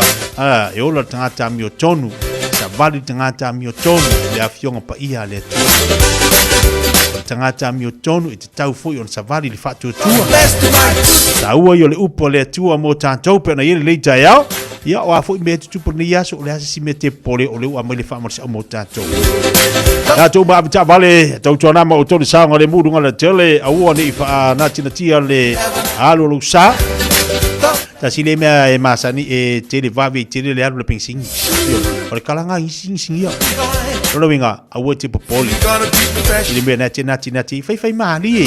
Fai maali e. Oe le avita vale. Tau tuana ma o le usanga le mūrunga le tele o tau ngata le pingsingi. Le lopo a whewhea le whani e i la tau i o lo o taua o lo whaia nere taua. Ai a whaina toi ma tātou i e usu le tai au. Ioi, e le whapea le vevesi o mporo ka le suau. Ia ai so nga whaaru e lau ta vale. Tau al pensini le na ui wawa ia na poia matu i o tara. Tolu ta la lua tolu. Oisi pamu tolu ta la tu riva. Oisi pamu tolu ta la lima sfulu. Tolu ta la fa tolu. Tolu ta la lua tolu le lau te lau tamai ta vale na mea. Fa se fulu ta la. Ai na se fulu lua lita. Ma vire ako se fulu ko. Winti. Alua kua le mele kua le e. E el fange. Oi e empty. Alua kua le kamanga. Alua kua nga le lua poloka. Lua poloka nga mawai. E i kai. O le kala. O le sefea. Sefea kako petrol. O waso nga wha lua. Si vangar ka wala kampangi ki whalua. I fei maari. Patalo batu le tai au. Ya langi tu langa misa. Alo se fumoria le mafutatu nei vai e sa fata. Tene a inga malosi alo fatu malo faftele mafuta mai le nei tai au. Sene chawe fata lo fatu tuna fo mua wa mai le nei tai au fo. Malo le sai malo fut fa malo si tu manga venga. Sala lei Winnie tu fi opa. Malo se fo loud le nei tai au. Patu pesi le fa ngas fa so le o ma fo fonga le nei tai au. Ia ona o lua tale se furu male lua o lua malau alaisa palai malau elengi pengi markoko Samoa ipire ai kaunga kale soifua se fet seling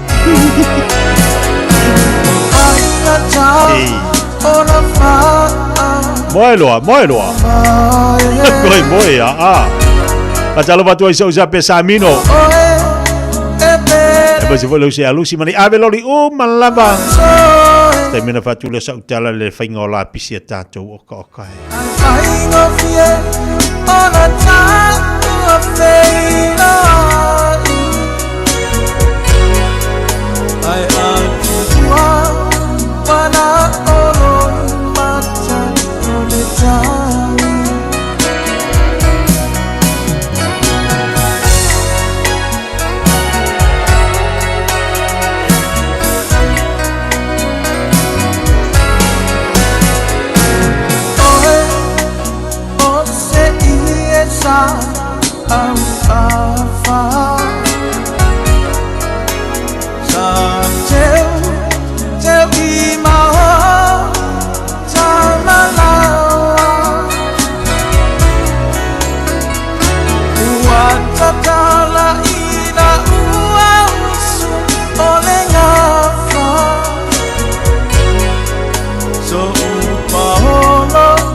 A Chic Homes Limited. O le taimi mua le nei o mawhai ai ona rent to buy. E yeisau kiwi saver money nei e talafu. E mawhai ona mātou fisosoani. O le finance e mawhai ona amata mai i le 5% le deposit. Whaatau sao mai i lātou e whausia whale. Whaingo fie mawawe. A Chic Homes Limited. Whafso tai mai loa Shemaima i le olua tasi lua fitu o valuli maiva. Olua tasi lua fitu o valuli maiva. A Chic Homes Limited. A mataile aso mo se tae au manuia.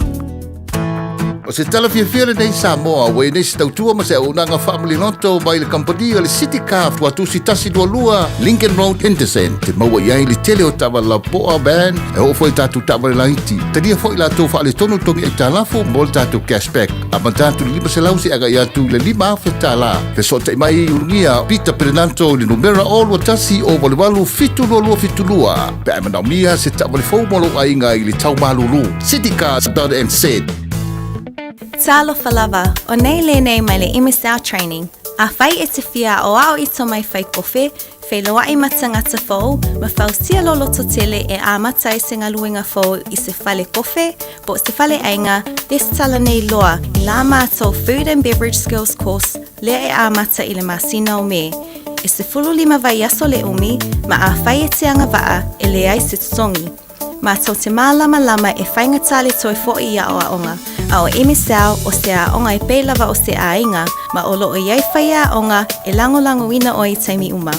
Wala au mai nei loa, i le o walu se lau, lua wha, wha tolu walu. O lolu manai e a mata i nei. Au kilani wa esa au ni. A fio mai loe le Harrison's NZ i o Tahohu, le fale ofu polenisia pito i sili o na tele ai la e moa liin te mai tae ma whanau. Mai ia e sui ai la e o oi mea lofa ma Sylvania e maua o ma ile no whangai tasi. A fio mai ma whailo mai le Harrison's 20 e to asia ai le 20% mai o loa ufa pa uina. I oe, ta o mai le Harrison's 20 ma surfe ai le 20%. Le Harrison's NZ i le 23 Hall Avenue o Tahogu e te le fia masia. O se mai alau whaafofonga o le whaapoponga fo ele nei o talafau mai Samoa. Awina sa mai mo oe e lau leiti o whalongolongo le Radio Samoa tasi 5 amo. O le nei o so fau mo tātou whero ai fo i o wale whaapoponga o le tautua masani mai lo tātou tino o i au se mai alau whaafonga. O lo iei tāpenanga whaale tū la fono o lo whaatino le malo. A o le i masi atu le minsta o tupe masui o le Qantas le whaalapitonga o mawaenga tausia Samoa. E wheiroa i malima malu o le tātou tunu i lātou o au mau malala i a tunu mamau. E wha mautu wai a lātou sea ta i lima se lau tā lama siri atu, mo le company wa alelele tunu. Peitai e le o tāu fia ai tanga tānu o Samoa, i lātou o wha mautu i New Zealand o Australia po Amerika foi. E au mai sao ai o lātou sea, e teu wha whai ngā luenga i le Qantas. Sa to e turi loa lea fuafuanga i tamai ta i minsta o tupe ma le sui pāle mia. Ma whesiringi ai fo i le tūlanga mo ta oto ai tāpenanga. Mo le au mai o ni waalele te tele se lua e toe whaatino ai. Ma langa mai Samoa anga i atu i si e tano. E le o tau fia i a tātou tangata lava i a o le manga o invest tātou waalele. O lo o iaile kako platform ai a le online system a le a fo i al tātou Qantas. In pai lava o ngā whaatino e lātou ia pia whape ngofo mai New Zealand, Australia, o lo avanua le mea luna lua, a whape malanga mai tangata o ainga, ia in pai foi o ngā o mai ma o mai vai ngā tupe lea, o lo tala ai tātou Qantas. Lona tolu le vaenga lea, o le mana o ngā ia tātou tangata i Australia, New Zealand, America, le mea o leo lo iei tātou diaspora, ia mana o mia leo o atu. So, o le tāpenanga, ele o se kalapu le malanga. Ele o se au loku fo le malanga. O le malo. Ai o lai malanga, ele si whai ngā malo, Malaysia tunu. E iei fo i a tūla fono mabaenga uma. E mai se ame e kau investment. Ia o le pui ngā le malo. E mo i lava o tupe o lo o ale maa, o tātou tangata o lo i aifa. Ia a o vai ngā tupe fo i ale a isi whai ngā malo lo o ave i whaamanianga lava ia. So sa matou malanga ma le loia sili sa matou feiloaʻi foʻi ma faaululuga foʻi o vaega uma ia pe ona iai New Zealand ia Australia ia aua o le tapenaga la le ia iai tapenaga a ia liko documents e tau na faatino taimi maumua o loo i faagasolo le taimi lenei ia a mautū mai lo vaega uma le ona faatino lo la ia o le faiga malaga o le malaga foʻi ia e kauga o le delegation ia mautinoa o se malaga e kele fesili le kakou atu nuu a ia mautinoa o lea e saufafaʻi uma atu vaega uma faaululuga e mafai ona tali fesili ia o le isi foʻi vaega pitasili na tāua ia o tatou bank account aua o le tulaga lava ia o loo iai ia tatou teuga tupe i kogo kako ofisa konsula taitasi ia atonu iai foʻi suiga o vaega pe a faapea iai le autasiga e faaaogā tatou teuga tupe ia aua o le mea ia sa fai teuga tupe i tonu tatou ofisa o ampasa ese ia agaʻi lava e tasi lava le augaʻi o le faagaioiga o le ofisa ai a faapea o lea la iai le source of fund ia o vaega lanā e tau ona iai le a foʻi le tapenaga le ina ia mautinoa ia e malupuipui ia le tatou atunuu ai maise o le tatou mālō i ona tulaga lava lea o le mālō i lesi mālō ma tatou faaaloalogia foʻi tulafono ua e faapena foʻi le tatou lagona pe ao mai nisi investors mai atunuu i fafo mai i nei ia e faapena foʻi ona react le tatou mālō ia ae atonu o loo iai tapenaga uma iai se taimi o i luma ia ona ave foi la ia o le pepa i luga le kapeneta au iai pea laʻu fesili i tatou vaalele ma tapenaga ua maua le tatou vaalele ia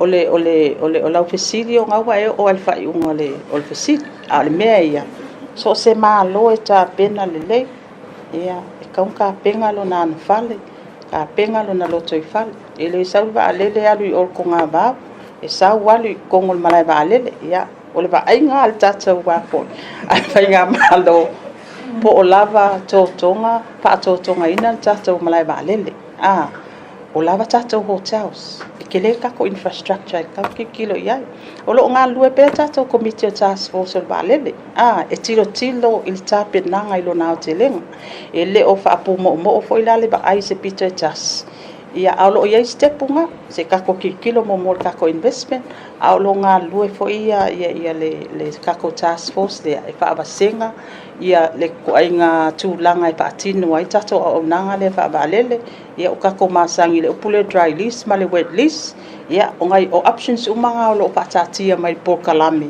ia i totonu o le 5 tausaga tatou task force lea ona uiga lai le mautū ni vaalele o taʻusaʻo le olofina vale o le au mautū ae o le kokogo le kako polokalame fuafuaga le kogo le 5 tausaga le tatou task force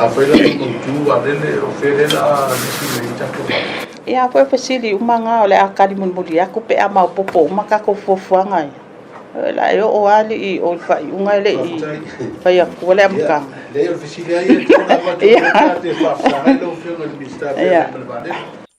le fionga le tamaʻitaʻi sui palemia o le minista o tupe le fionga mulipola ana rosa ale morioo i le feiloaʻiga matusitala e leʻi mai ale masina lenei o aperila ua maua tupe o le tau i se 10 miliona tālā mo aiga ma tagata uma o le itumālo safata e mafua mai aafiaga o le goto ai gā taifale o le itumālo o le manua o le malo niusila le manaua nui ua faailoa i le fioga le tamaʻitaʻi sui palemia o le minista o tupe o loo pisi lana matagaluega le tepenaina o le tala faatatau autu o le tupe ae lē o tuua ai ma galuega mo le faamatuu atu o seleni o lea taui e pe ona fuafua le a maua le tagata e toʻatasi le afe se lau tālā o le asolulu o le vaeaso nei o le a feiloa i ai tagata o le itumālo ma le komiti o le mālo o loo faamaopopoina tapenaga o le tau i se 10 miliona lea ua faamoemoe faamalamalama ai le faatinoga o le tufatufaga o seleni ma faasaini ai suafa ua faailoa ai le tamaʻitaʻi ofisa sili o le matagaluega o punaoa faalanatura ma siʻosiʻomaga o loo taʻitaʻifono le komiti i se lipoti o le newspaper o le Samoa Observer ua faamautū nei le aofaʻiga o tagata o safata e maua lea taui e valu afe e iva se lau valu sefuluiva i latou ia o le a maua le taʻi afe se lau tālā O le afa alua i se leni e tusa ma le iwa miliona, valu se lau valu sulfitu afe ma le iwa se lau tā la. E tu toi ai le se leni e se lau se fulu afe tā la leo ua whaatulanga, o le afe sosoni ai i pisi nisi ua afa ina, talu le ngoto ai o le manuao i ngata i fale o lea i tu malo. Peitai o lea sosoni, e peo na whaelo le ofisa siri le fionga le ala i Salanoa Francis Brown Reupena, i lea li poti, o le afa afoe mai e le pulenga, o tangata tā whamai fafo. I le lata i nei ina atoa le lua tausanga talu na whaamuta, le au nanga le sunga i ali o whaatau malama au ava mai le matanga luenga o leo leo, whale pui pui ma le toe fua ta ina. O lona toe uru whale ai le matanga luenga na tautuai mo le lua sifuru lima tausanga, a o lei wha malo o loi le masino i uni o le tausanga e lua o lua wha. O leo toi maua lona tūlanga wha leo leo le teitai leo leo po le police inspector, ma ua tō fia e wha uru i ai le vahenga o soli tūla fono, e mafua i fiso ta inga wha teknolosi wha ona po nei, leo wata ua o le cybercrime unit. E le manuia sa i dinga se finangalo le teitai leo leo. Ai pei ona si la fia, o le wha malo lo mai o lea malu o le malo i na ngā luenga wha leo leo. E mafua ina ua wha maonia so na morianga i le wha amsinonga wha leo leo. Le police tribunal. E mafua le suenga na ia whaia ni maliu o tu au maritino i se wha aveleve tau vale. E au noa ma se i oenga le komisino leo leo ua mai au na teimi sanga lue ai. Le sunga au a pa au longo i tino Filipo. O ia ma se tasi o tamai ta i leo leo na awa i lea suenga. Na wha maoni a fo i lona morianga ma wha amutai malana tautua i te tonu al mtanga alwenga. O le sunga ia li o wha tau malama na wha mamalo na suafa i le morianga o le tau pule tau fi le whai o le ami o tonu le wha amsinonga. Lea na mori ai ma le fionga i le pāle mia, lea ua le wha maoni a fo i lea morianga. O le wha mamai o le suafa o lea malu o le malo na toi uru whale ai e wha auaula na tautua wha leo leo. E peo na toi maualo na tūlanga o le teitai leo leo ma ua wha aururu i ai. Stasi o vaenga tā ua o le au nanga, a le mtanga aluenga o leo leo, whale pui pui ma le toi fuata ina. O le asa whareide na te nei, e ala i se pepa e wha alawi lo ai fesuia inga o vaenga o le mtanga aluenga e ngā dudu e ai leo leo si nia. O loo wha ilo ai lea whiriwhiringa, mo le sunga i a li o wha tau malama au awa.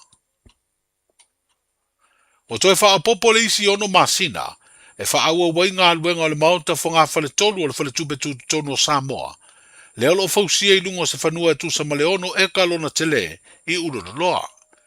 Wa wha ilo ai e le minsta o tupe lo i e ma le vai o le whale tupe o le tātu malo. Wa wha apopo le ono masina e wha mai a aida ngā luenga, e au noa maseisi to tongi wha apopo. O lea mao ta fau o le whale tupetu tonu, e tolu se fultasi miliona lo na tau atoa, ma le masina o aperida le tausanga e lua whenua wha, na amatai le ngā luenga. O se maota o fausia i se fuafuanga e whaafitau ia i suinga o le tau, i teimi o mala wha le nātura e tula i mai, ai o lo iai se isi no o fuanga e wha mautu iai tangata whi ngā luenga, wha pea na wha maumaunga uma. O le kone karate fau whare o le APR Solutions Limited, o lo fausia lea maota whonga whale tolu. Talai o le nei aso, Sa lofa lava, o le siu fofonga le nei o Samoa, le Radio Samoa.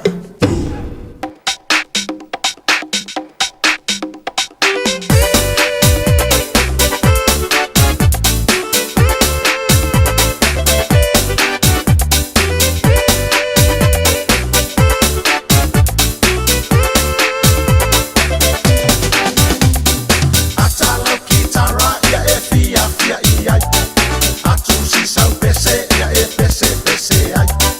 A fai o mae a o se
Tātou tala pe ona te whawhanga tātou atu nei fo i taimi o le oli.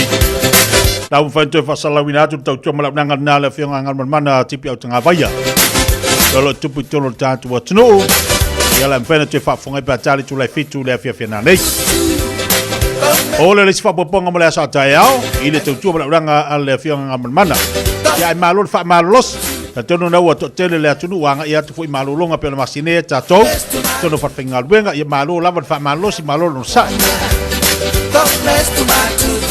Tabe le wati leo se funu male ono minuto leo te enele tula se fuma lua Matango fia winga le tau de so sunu mai le la Awa ni ngali ant oe o le oso mai le la male mana i o la na su le usa oi male malu Ia o la lau tamaftanga, la lau tari ngā sua na wei ei le ude le aso lua le nei Ngai vai teimi o le taunga tāo sei fuanga E la watu a fisiri le te manu maa loa le tātu valtale a O le valtale e mwhaina e alu whare pizza o le Domino's pizza I papa toi la po mangeli Wai wa aidu mo lofa ya te utou Ma le taunga tāo sei fuanga le ukau E wo o kamala pizza waka waka sori o ka o kasi makau kia Whako le kau wanga Ia wai la ua lofa ya utou Ia le ala ua kango ye a foi E ma ia tātou pepa ia Valta ia mwhai ona e alua le tātou whare pizza lea A saola la ulau mate Ea ona o vatua lea na e vidi mai lea telefoni Kanga kusima mo i lalu telefoni Dua no lua tasi lima vitoru Ola ua lofa fo ia o e vidi mai Ngo kangole kau eku ia na tau atu le tātou whainga luenga le tātou Umera le mwhai ona e alua i o Le kode mwhai ona e alua i o Ia e amai le pizza Ia e kolu e pizza pe fa pe lima pe ongo Ali dua foi pe fira fa Ai be ziri wa mo sa pizza ai ngange Pai se fela o Petro ke sa wa i ofisa Ia manga ngai vidi mai de pe malo Ia vaku mal voucher fa ka se pizza ngange se isu ia fo il me lolo la ko Alfsili la alwatu Alfsili A telefoni te wala mai o tolu fit tasini mai tolu fit tasini mai tolu Ele ma fai ona utaria ia lau telefoni lunga al Facebook malunga le YouTube fa mo mole se wala mai ia fa fonga la ku Ye ke wo fa pe aku a me wa ma lo lunga al Facebook ia fa pe ka pe ia se a ingo ia lo ke o ma lo lo ka po de nga Wa le sala la ia usili va ka su senge e fa ere kai la va se pa Alfsili Tango e whaatulanga mai va e lima Amerika Samoa Lea sa manu malo I le tu ngā fautasi at ngā fu atu tuila tau sanga nei Lima fautasi Vai whai ngō whir whesiri are ngā kua umaku ngei ale ku ngā faukasi a Amerika Samoa le vasum kia Whaatulanga mai va e Lima va Amerika Samoa Le sa sili tu ngā fautasi Tango le whaatulanga mai va e lima Lua le fisili e fia la wha ingo va ia no le final Vai le wha ingo fia la ka fisili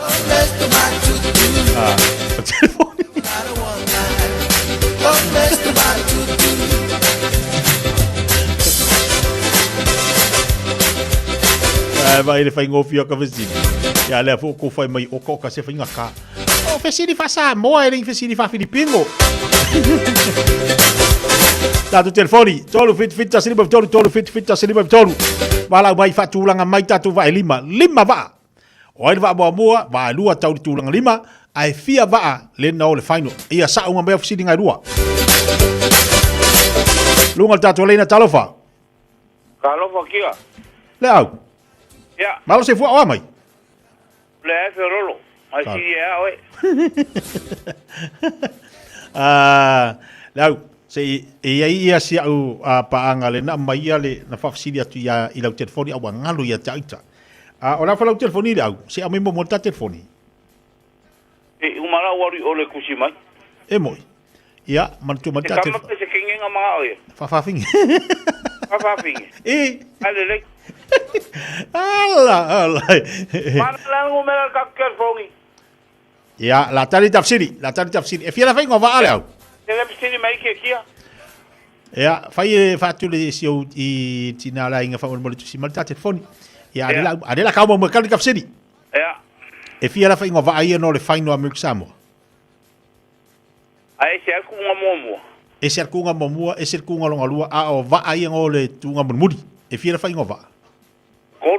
Koru. Ia, o ala wa aia e lima la whainga wa aia ngō wa kau, wei arenga le koru o wa. Oi, e lima. Ia, o ala wa anga e lima. O le kauru po. Ia. O le fua o maai e pola. Ia. Ia, o le whakalkala se maka e mo mai sale au mo. I. O le oki mai whangalo. E ako kuila. E mo o lima. O la ta telefoni, o la ka telefoni a... O la ka telefoni sunga. La ka telefoni al fale. Lea, i le la uma wala watu a lau. Ia, le lei whaftai maria le ori. Ia. Ia, se foi ia. E le ima se karisa, ora ko ingore au. E le ima se karisa. E se uma kari. Al Viseli, e fia la whainga wa Amerika Samoa na o le whaino. Lua, whatulanga mai wa e lima.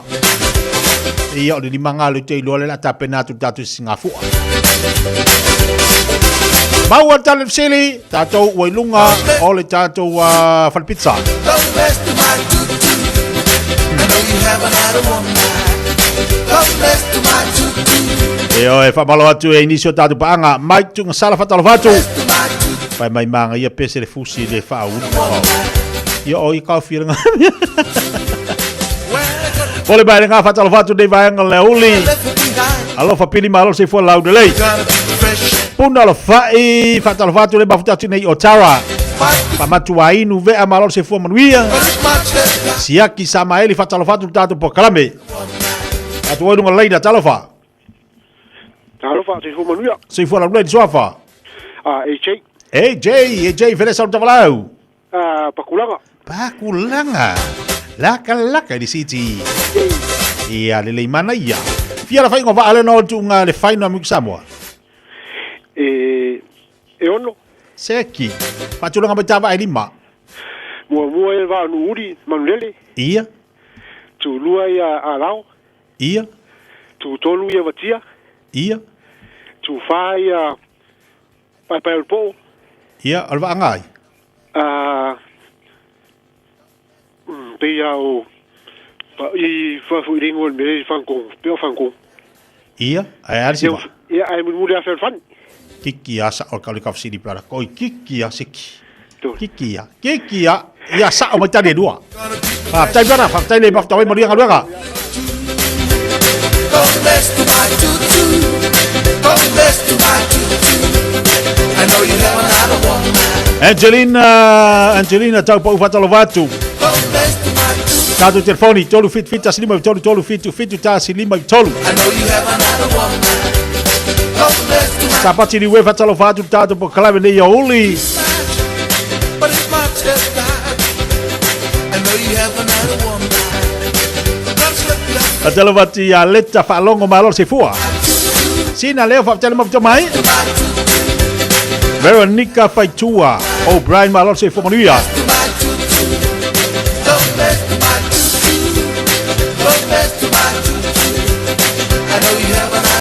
Lua tali te tau na sao, lua tali sao e tau na sao.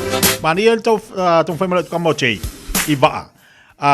Mali tatu tali momu, ai ko kiki a sao. Kiki a sao mai.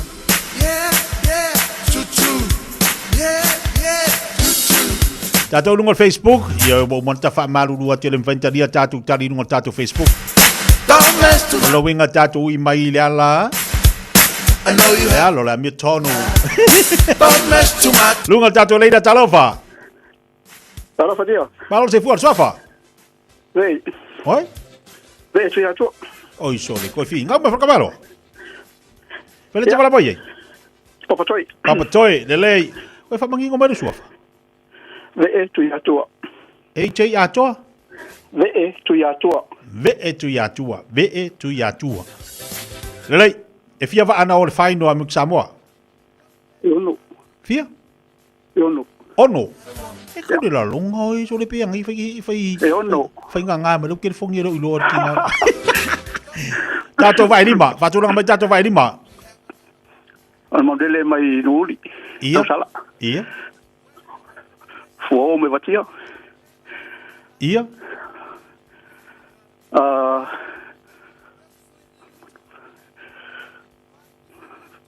O le ta saua, mulua. I? Tal fansa bo fangsa. Ia? Ma le ai to mai pong. Ki a ko ka ua para. E mi anga misi. E va anga misi. E va anga misi. Yo pa po me yo. Wa ki ringa misi. Saki para lo fatu.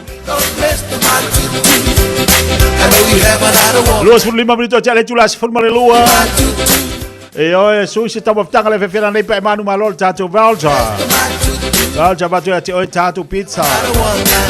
Ole pizza, le fare pizza le terminal. My mancri. Mata se ba papa to touring. Lima va America Samoa. Lima va America Samoa. Ia ma e fia foi la tu va na o le tu unga le final.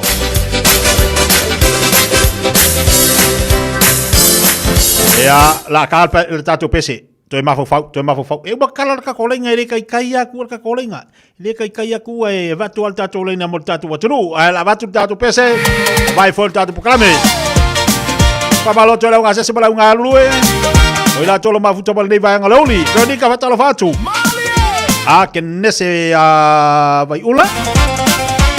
Malo se for lauda lei. Solo tamai manu. Manu fere lei ma manu lunga la ele. Ma manu ele ife ala lava la tale tu la tasi. I pato sauva iai. Pato la po a pato la itite le mana o ai tasi lava le pato te mana o ai. E ala mai lava ile tangi mai. E ala mai lava ile tangi mai. E oi la le vai ma au ai. Au yuta au itai o tele mana o ai tasi lava le pato te mana o ai. E ala mai lava ile tangi mai. E ala mai lava ile tangi mai.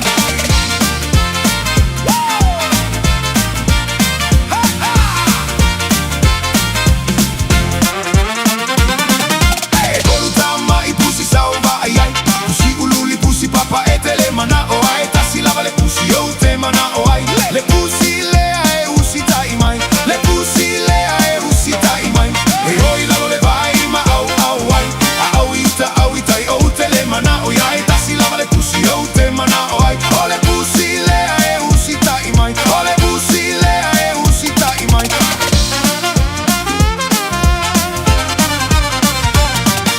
e tolu tama I moa sauva ai o le quale makua moa tele mana o ai tasi lava le moa te mana o ai o le moa le ai mana ai le ai o le moa le ai mana ai pe afalai e oi la le vai ma au ita e o tele mana o ai tasi lava le moa te mana o ai o le moa le mana ai le ai o le moa le ai mana ai le falai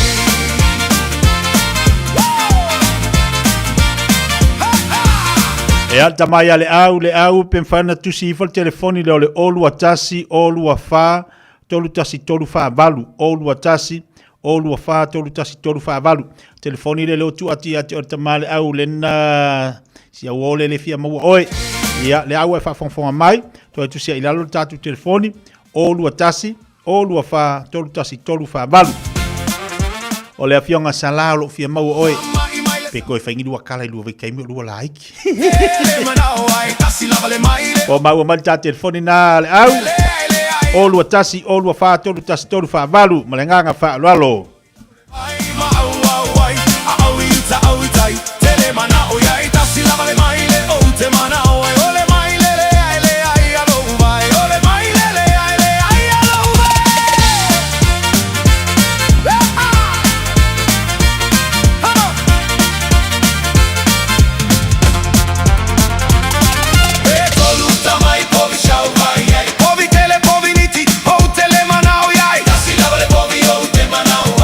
Povi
oi tolu tama ipato.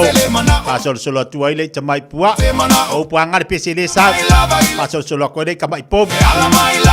Ya la povi le kaufia ai sino kafia fia. Ai fo de povi au baku on makwa kaufia ale anga. Kini mo kaufia ko mumu.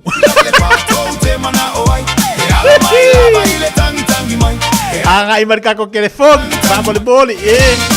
Le fa ko mai no Facebook mai ko kali. O ta ia fa bon ka kili fa nga o ko. Ili si dia manga ya ai kaki manga or telefon ile emo fa sul ako. Ta jo dunga le talofa. Talofa. Talofa. Ia balo se fu e se ngolo lo telefon ila mo kupu. Ia malo se fu o marka yao. Seki mali le swafa. Oi? To. Ya. Ikaw ni mangingo e pe nga ke lafi e lalmo nga mafai melo telefon. To fela tama mai to. O istamaki. Istamaki. To. Lei e fila fa ngova amu ke sabola no faino. Iba. Sao de lisio tava ai lima. Ole manlele tau sala lua. Manlele tau sala? Manlele tau sala lua. Ia. Va lao. Ia. Ole tua o mai vatia. Ia. Ole mata saua. Ia. Male te fanta mo. Ia. Wa uma. Pongo vai di ma.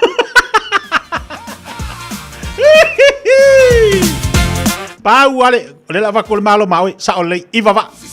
Ai ole manule tau sala tolu. Va fo man kol va fo le anu uli. Dai sa oi. Ale tolu.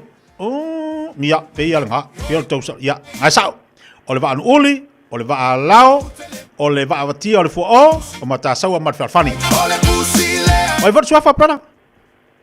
Poa. Ia, wala bai, tano tu si dal ta telefoni la. Ole lua ta si lima vitonu.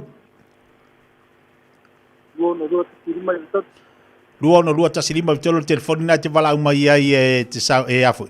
E va tu ila le koulia. Ia nga va kulolanga ia lula ia le fal pizza le ima ngele pop toi. Pia la kamai pop toi.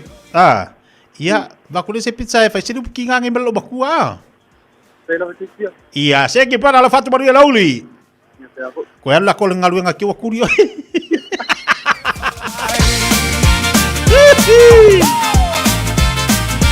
Pai nga ka mai ki oi fua vidi nga mai ale finga luenga.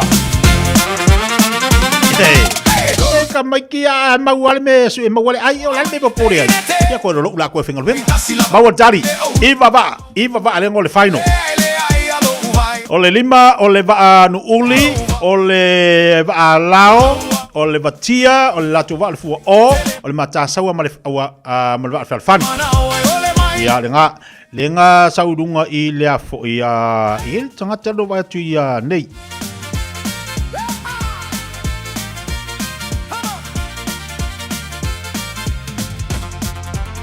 Ya. Nei kakarengo va ko saudunga. Angelina sa umau kari a langa ri kenu ka Facebook. Yo fa malu dua tu ia. Oi.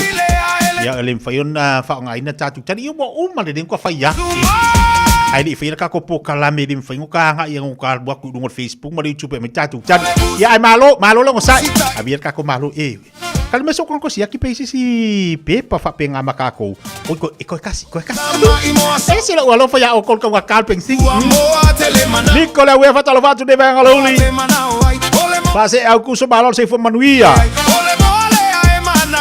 Ati Mary D Fatalovatu. Ia le fo imanga ia mai ia fa malu dua. Ko fa malu du fo. Pase au ku so malol se fo manu ia fa tali ma mai. Angelina malo seki sa o matale Angelina o le lunga tanto YouTube. Sa patini we Fatalovatu po kalame. Suli tui tau pe Fatalovatu. Talo fatitia mana ia telele alo fatu ia vui o pua masuli klestetia. Oi talo fa. Oi popo ela kwa mo vui lo. Oi ko fo mai.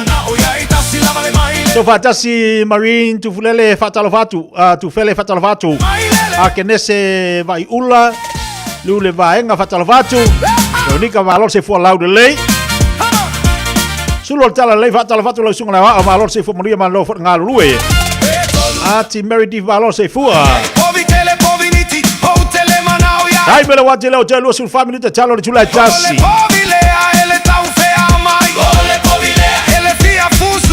Abalo tile finga lo tamal le fatu ya chise. Ia bala u foi au nanga. Le wai mal tatu fale o tiulu e fa funga lo wao. Tatu wari e fa funga lo wao. Ya ke do finga bu foi ma fo. Ia ma udo tamai cha ya sawa. Halo ka. Pia lau leo ka ke fa ya udo ka mai ka. Ya.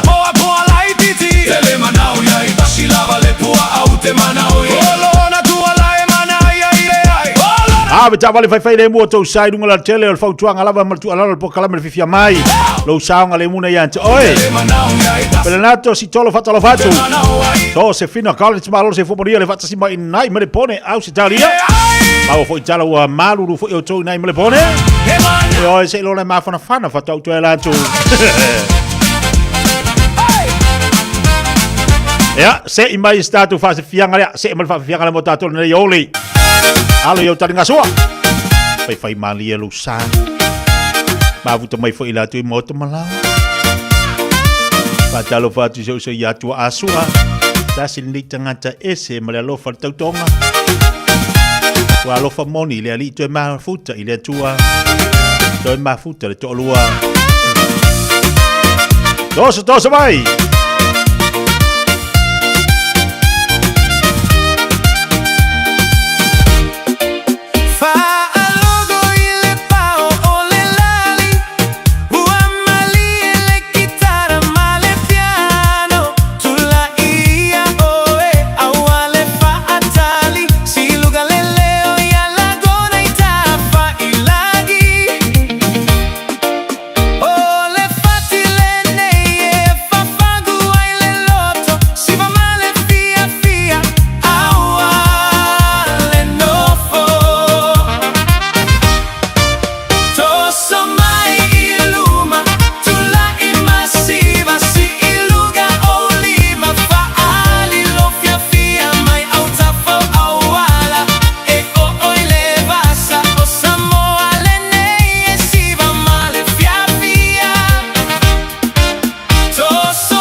Ua tosa foi la solua la toa o ma foi. Matalo batu so si Chris. Hello batu, brother. Mafuto mbale ai ngai male bone. Tapu tau pa uma lot se for laudele. Siniba Simona. E mafuto mai nai sa mo fa tele mafuto mai ngol tatu po kalame. La faile fenika. Malot se for laudele. Tamatunga yo le plupe nampale sunga ya tua. Yo uma vai tele o mai nai saleufi. O watu in motele salafai. Pa fitai le li wotoyo o mai New Zealand. Tangata ne na fiu su el plupe.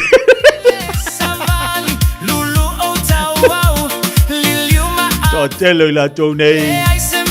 Yo sai vai tele le vai wata ape se ne New Zealand.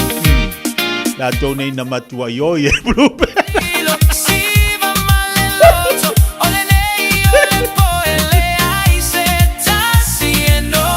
Cola solo ole happier. Cosa. Sa pule fatalo batu. Leba puto ba ngaluenga lo fianga ba to. Tatu falinga se mai lol po kalamel lui tau mo tatu le nei oli. O tau sa ili se sa mo lo ainga. Po tau sa ili sa masinin tutua pe ole Hilux ma le Ford Ranger. O leo au nanga ale kaseti. E whaafai mo fie mea uma. E te alu malau ta avale, ua e malie atu atoa. Talia le te tongi vai aso, lua vai aso, pe maasina foi. Tu atoa lo wha atu atuanga i le kaseti, te tala fitu aso, tu atu si fitu tasi, East Tamaki Road, Papatoetoe. Telefoni lua fitu fitu, ono fitu lima fitu. Lua fitu fitu, ono fitu lima fitu. O te ngana uniform. Whawape nei loi le Papatoetoe Dental. Ma whaongalau Community Services Card. E se iai lau nifo i le nao le fase fulu tala. E whaia foi nifo auroi wha ai ila ai lau Smile. Susu mai pe wala au mai i le Papatoetoe Dental i le lua fitu valu whawalu tolu o le tuatusi tolu fitu lima Great South Road Papatoetoe. Papatoetoe Dental Smile every day. Talo falava o le siufonga le neo Samoa le Radio Samoa. Talo fa Samoa. Wa ule nei o kasu tialu. A wale suia le ngila wa ule kio. A eva mai ina se fudu lima iwa kolu. A mo Radio Samoa. Vevela a Radio Samoa. Tasilima iwa tolu. A mo Radio Samoa. Tasilima iwa tolu. A mo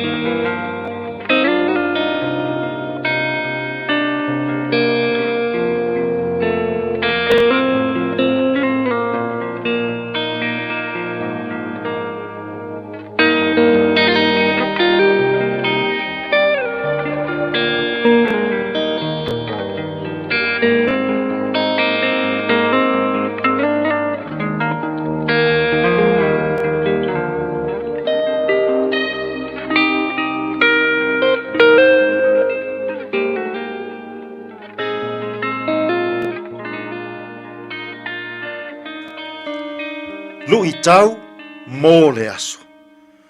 O le anganga o le loto whaafetai. The spirit of being thankful. Lautusi o le salamo e ivas fulu ma le lua o le foi upu mua ma le foi upu e lua. E le lei ona vivi atu i le ali. Ma fai pesenga i lona suafa le sili ese. Ia ta'u atu i le tae ao, lou alofa. Ia ta'u atu fo'i i le pō, lou whaamaoni. O le anganga o le loto whaafetai. The spirit of being thankful. O se tasi le nei o pese lau i loa. Ale whaisalamo i le atua. Walangi ina e momoli aila na whaafetai. I le alofa sili ese o le atua. ua tele na wā. Ua tele maano anoa, mea le lei ua whaia e lea tua mō ia. Ua tele maano anoa, lea lofa maleanga le lei o lea tua.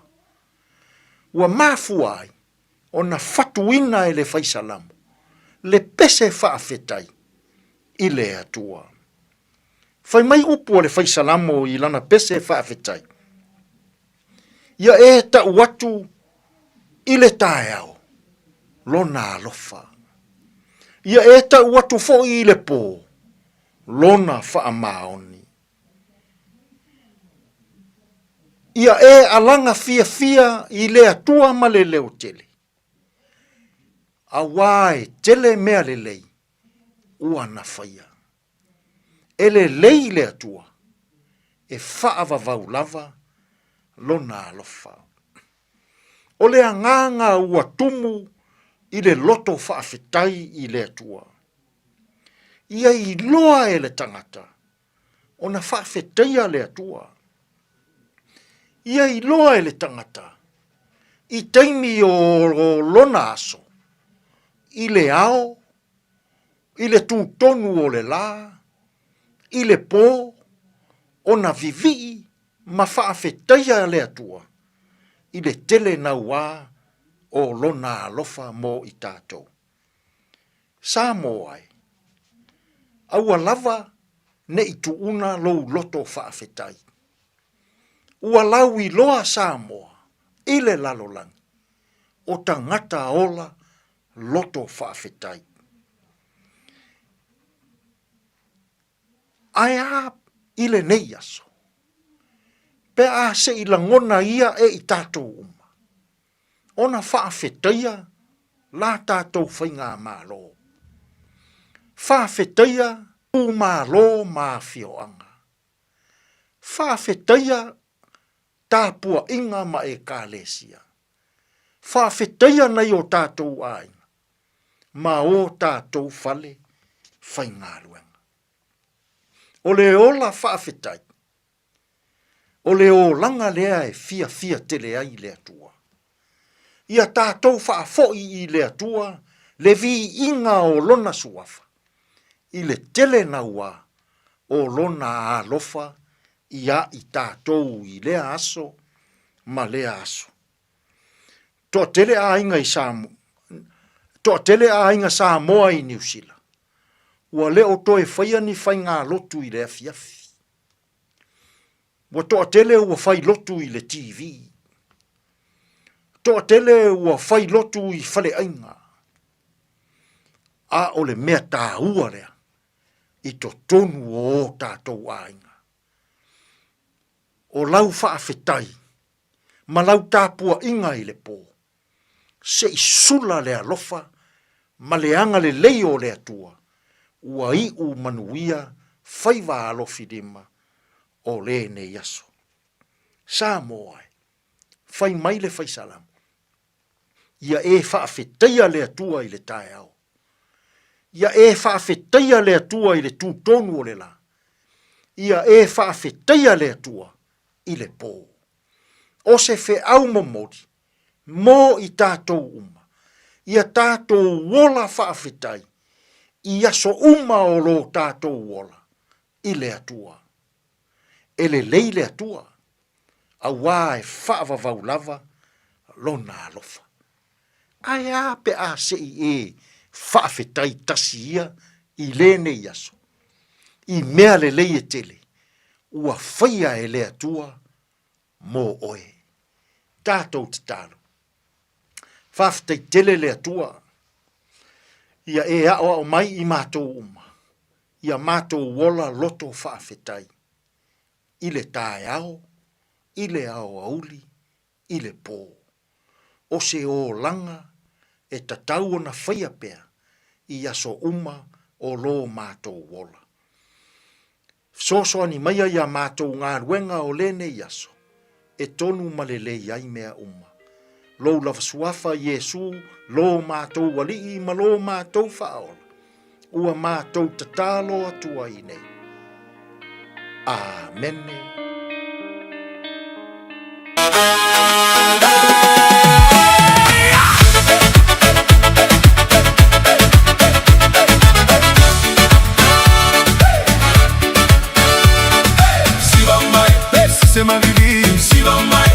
Laissez-moi vivre. Siva mai. Laissez-moi vivre. Tato atu ya satani fa umaita mea totino. Leola vivi imaleta pua iloa iga wata unisi. Famalo si mai ma Fiafia Mai tato si le papetai. Yesu le matai. Tato atu ya satani fa umaita mea totino. Leola vivi imaleta pua iloa iga wata unisi. Famalo si mai ma Fiafia Mai tato si le papetai. Yesu le matai. Pese Fiafia si va ma vivi. Pese Fiafia si va ma vivi. Alleluia. Ma Fiafia. Pese Fiafia si va ma vivi. Pese Fiafia si va ma vivi. Alleluia. Ma Fiafia.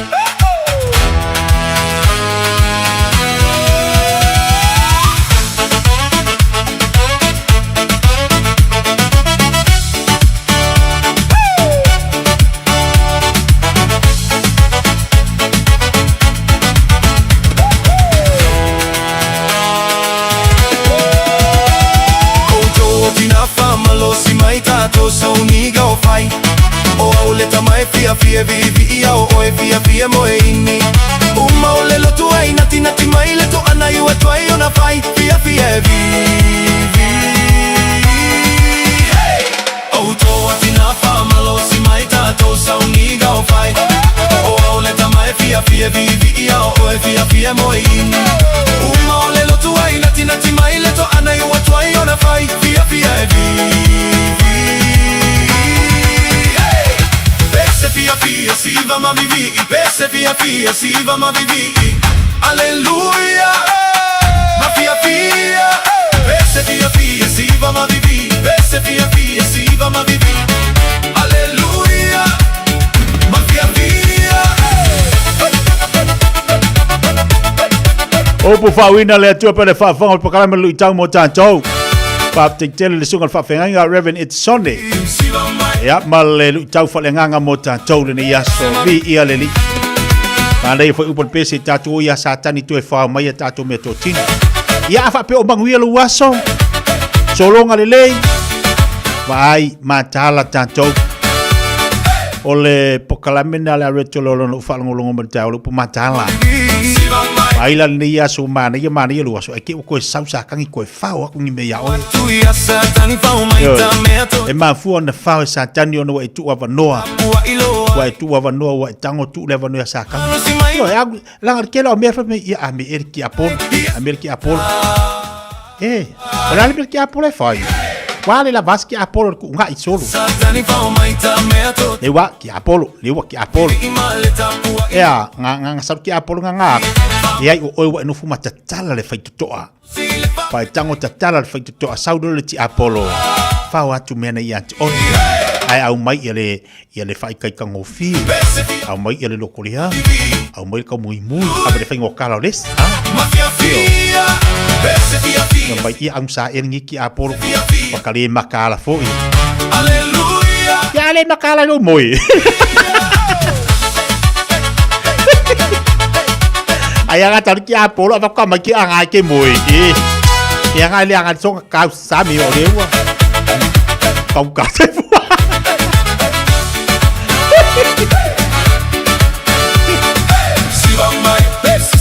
Patala batu dei ba kalau li tatu watu no. Ni so la tolo to tali watu i nga ruenga. Toi fa malo watu nai tamama le tina matu e mota malawa. Aku kako kari. E u fa pe wo ku inga ku ya oko. E foi kai mia kai. Ako uma e ya te mule aso e. Tatu te luai. Tatu te le matala ia sa war ki aporo sing kai kasia. Ia ngai Fiafia le ke muri ki apo. Alua ko le fili makaka ia kwa oi. Ai wale anga mlua fa wo maris fai fi. Fiafia mai tatou sile papetai Yesu le mata. Ia wale lei fai ko amakala. Ya moana pida. Pa ezau. Balon se fo manuia pa tele ba tamai le nei fo yaso. Mavutatu nei West Hapa website. Balon se fo manuia. Tine masani fatalo fatu. Fa titel maftamai ina fanga malong le se fo lau lei. Ko fo tau fusi. Fatalo fatu le nei oli. Le wato e tolu minuta talo le tuletas. La vatu tatu faringa tali tuletasi. Vatu lulum tatu telefone ngal petania. Toi tali mai musika tatu. E Fiafia le moana rental se whaino antula na whaapitoa mo le masina antoa o Aperila a whaamai na stavale i aso iono e maua fua ile aso ele tongi e tasi o lo whaia foi le whaamama avenga e se furu 5% e pa ua ele tongi o so se taavale po le alavale umi e te whao ngai nai e pa whaiona piki le taavale mele mele valele i whale olo mawhangali whapelo tātou o fisa au tui ala fua pe momoli e tu foi le whale tali malo o lo e whaamautu ai ai inga whaapitoa o lo ia ila tātou insurance cover e te fili mai ai ina rei tupu se whalavelave a o loo i eile whaamama avenga e eile tātou account i New Zealand pe la fo sao fo i le Moana Rentals e whaonga eile Pacific Easy pe whaonga fo i lau credit card e whaatino eile tongi ina o lo sa mori si whaamtalanga wala au le Pacific Easy i le ovalu se lau o tasi ono po numera ma sani au kilani o le lua fitu ono fitu iwa fitu wha ma le lua fitu ono fitu iwa valu wha ma talo sanga e transfer o e i le Moana pe a se siane le tātou Facebook o le Moana Rentals po le tātou upenga te whailangi o le moanarentals.com Moana Rentals o laupaanga e taitolo ina oe a o e malanga asiasi i Samoa. Talofa! O tau sai Lisa Taavali. A fiu mai loa i le Aloha Cars i Wiri. Le eise te posi mo mia. A palai nei ma maua i le tali.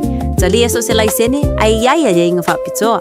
Pala au mai lo tina o le Aloha Cars. I le ovalu se lau, fitu ono valu, ono o valu. Pe siasi mai i le lua lima valu, Ross Common Road, Manurewa. Hey, don't be that guy. Or that auntie. Ignoring a sore throat. This isn't just some drinks and lemon tea in your sweet situation. Untreated sore throats can lead to rheumatic fever. Nobody wants that for their family, eh? Go get your Pepe's sore throats checked at your GP, school nurse, or pharmacy. It's quick, easy, and most importantly, free. So come on, whānau. This summer, take care of your tamariki. Get it checked and get it treated. For more info, hit us up on socials at Stop Sore Throats or visit stopsorethroats.nz. Tasilima Ivatolu Amo Radio Samoa.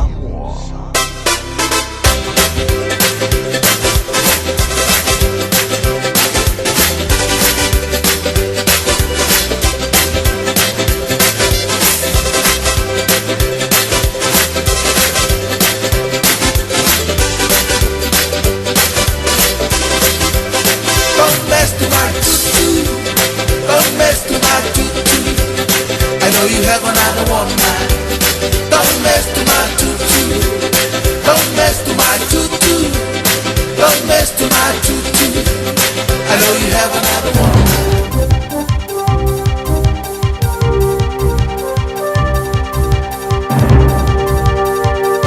In this update, inflation was higher than it should be, even before factoring in the full impact of the war on Iran. Stats NZ data shows the inflation rate remained unchanged at 3.1% in the March quarter. Internationally driven tradable inflation dipped to 2.5%. The domestically driven non-tradable rate was unchanged at 3.5%. The Herald's Liam Dan says these figures come before fuel rises really kicked off. The disappointing thing is that you think about what's coming at us. It would be nice to be starting from a lower position. Some 250 employees could be affected by a proposed restructure at the Transport Agency. It would disestablish 36 full-time roles in its regulatory group and require 215 workers to reapply for positions. NZTA says the proposal aims to make it more efficient and effective as an independent regulator.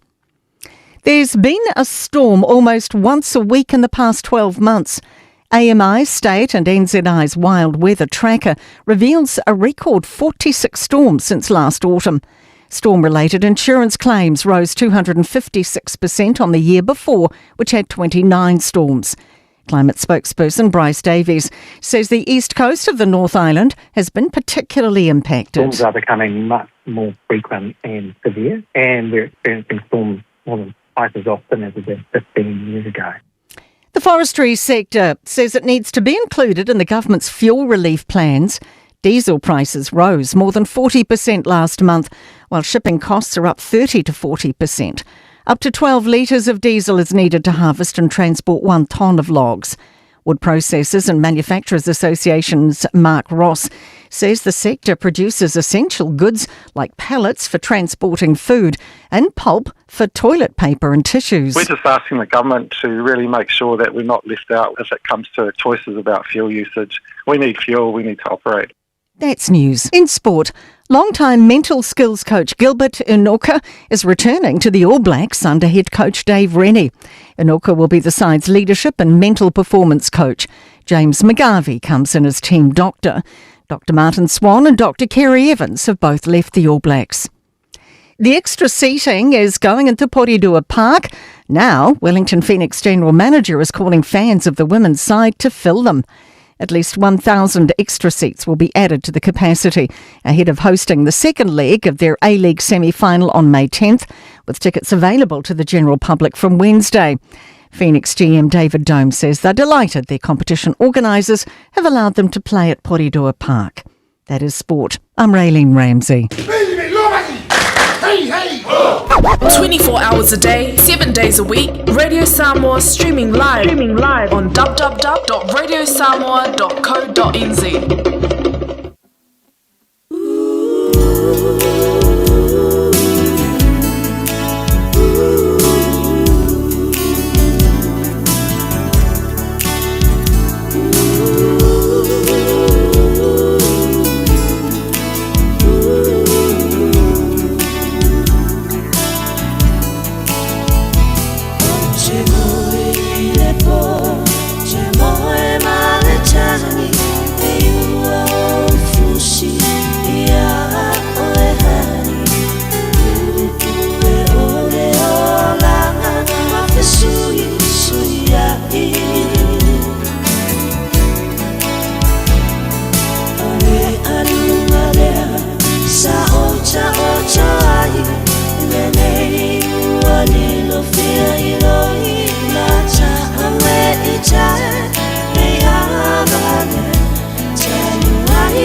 oka oka wa ova.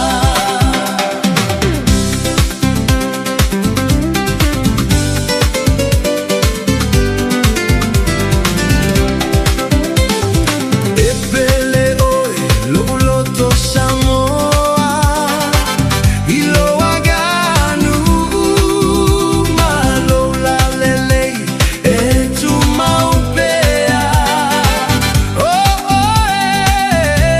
ua leo lelea tiga letele osiva mai fafo ese sega I faiga mawiga peitai seila lola lo mai letene Samoa oka oka wa ova.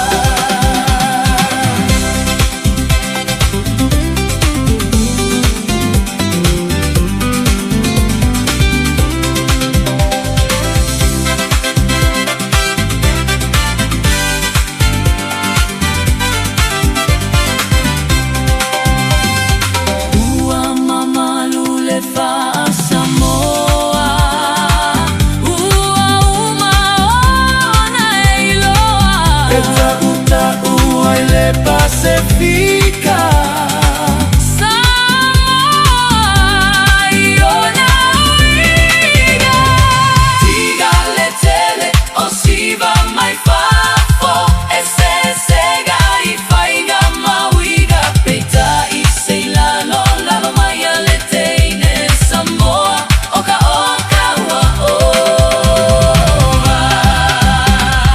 Tiga letele osiva mai fafo ese sega I faiga mawiga peita I seila lola lo mai letene Samoa oka oka wa ova. E oi se fulma tasi minuta lo ja nei le July tasi pea e siva mai le siva Samoa. Ai o atu lo matatu fasalong o te asia tu le tautua malaunanga. Le lua se lau Kevin D. Strive na I manukau. E o mega kasa ma le tautua fo le sunga le pule ia tongsia. Le o te taliu mai fanua ma le lua masina sa malanga ti ai. I Samoa e asia si fo le tantu wa tino o. Ia fatalo fatu balanga fa lo sunga le pule. Ma lo se fo maria ma lo fu lang ma le ne yaso. Ia, se pumanuia I la sunga li fasalau ia por tau tai por tau po kalame le Fiafia Mai. Ia nganga la Fiafia ma nganga pangi tia foi la ma la foi tau mai manuia ia albi inga la mai fa foi ia te ia. E te ina melo se fo so tatu tinu e fa pe fo so ola vai vai. E levo tatu fe la I manu ele o mala. Fa malo se pumanuia fa malo le tatu tinu ua te tia. Yo e fa tai le tu le o to tonu manuia I fanua lo la to le am lo la to tai I tulanga fu isa ia fu fuanga fa ainga ia mai se fo I o le tu lo ino tina ma le finga malanga sa momo ia e fa tai o le ua e to teni mai o e ke so o le fa ia ku le lau e fa o le u ba ku le lau ia to e la fa muka I lau o le vi ia le li o le un fa ona to teni mai fanua yo e sili foi na o manuia le finga malanga o ma foi ia ingo tinau e asia ai ia malo al fa malos ia al besini matau o na o fa tau no manuia fo fuanga pe ona e anga e tu Samoa. Ya, sai le la bala sunga tia yo e lai lua la bela sunga fa inga po lo uso yo tu danga la to ia. Ni. Ya, no tan wa foi le banga mo bua yo nai fu fora fa le ainga mai alo. Ya. Ya fa tino lo bismis na lo to to itong sia ai aton wa ngai te talo to sia I pa u vale mo to ko kasi ai. Ah. Ele ka kalu. Ele ka kainga ngu fa pe pa u vale tong sia. Ele si sia lo fa tu sa male lovely ya. E la. E o ia nga ufiu e vidia kwa koluaso. Ia nga ufiu e vidia kwa koluaso ka ke nei doanga I malanga I Samoa. Ai be sini mata ua tong sia se ke fa ko le so ngofu fa pe po wa ang ya ku le mafu elen ka ula sau. I oi lo moka e la le ko morka mafkang. O fa pe wi ka lo fai. Po le ase mori maula o fai mo oi pe fa pe ola umil ka mafkang. Oi, wale makatinga. Wale makatinga la mulma. E ai o mafau fau na. Ia vai, e no e mafau fau na fai va valo le aso. Tangi e ai ma fau fai vale e ke ngofo wa misiles ka ngaka fa pe woi. Po le ale mo ko po ngase. Ia po ole po malanga. So me penga ke ila wa e mo fonga po pe woi Fai mai ngā moe asi kama ma moe kua. Ia ua vai la. Ka kere lo mea kukupu. Sa olau kama. Nai e ala masa salonga fa pete tia. Nai ala masa salonga fa pete ngai kalu sia ia wa tuai mo mai. Ai tong sia. Wa Wa leva na te a umal na fa fine fai ma fa faunga fa pena. Sa ora kala si koinga. Wa leva na te a fa fine fai ma fa faunga le na. Sai pa pe na mo sa o. Alo wa lo fa ya o ele motu. Kai mo. Anga mo Fiafia. Ele mo. Nga mau walo kama whakanga i ngā wae vidi mara o vidi akore ki sa vai whapea woi kalo whai. Wai ua ngā le kuri lor whenga malanga tina amir whana ura kao. Iong sai. Nga le whai se fia poko sasi. E keni ale tūtungi tūpine. Tulunga whaponga Samoa. Iwa e kele tūtungi tūtungi la tūi o tatani pōponga pale ainga. Umo pōponga pale ainga. Ia whasanga i pōra mea kampani lenga le tau. Tau whalau tele katu tau tue Samoa. E pēr tulanga la tō ia, aro ma tō ia le, o tanu mai, o manuia, o mea, o mana, nga na mafuanga na tuai, fo inei o pilangi la tō ia. Ai ke lor se fuanga le kau ke ia listongi. Pia? I ka kou, ia le se fuanga le ola i tātou. Ke whakua a ka kou wongi ai afui, ai ngongo fotina i inei. E rei ma se ki ngā e roi vidi aku, wao, whakua i fo, e haongi ki ngā, so whakua kako e sa ka kou, wao, la sa uroi. Le yo aula ke le vidi le kua.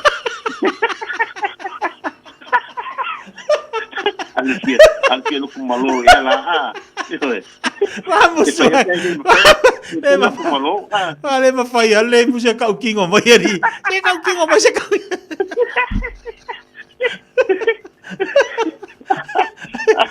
kakara ngoi foi va ko a hongi kinga aka ko hongi le ma se kinga a me asi pe video a hongi a hongi kinga e se aka ko sori ie le ai it's another way around. Ia. Otina, siasa bilita ma. An melei a otama. Ia. So maila so se fulunga bide ku China saki po fele tama ang tama vai sabe badi. I. O tama vai makrosalo. Vai ka. O kala, o ngor chau o va ka ma vai ka. Sorry. El letinata ali, me ngai siasa bilita ma. Ia. Me ngai siasa bilita ma saki China. Tal China Samoa uma tama Samoa uma. Siasa bilita ma i malai alu China la to ya ingo pengi pa penga. Ia ai sa. Ai ole so fuanga ale tulong ale ngana. So fuanga toa la kovia. Ya e mato sal solo ole ola nga ole kama yo ka Fiafia mi longo la kuri do le ka fai.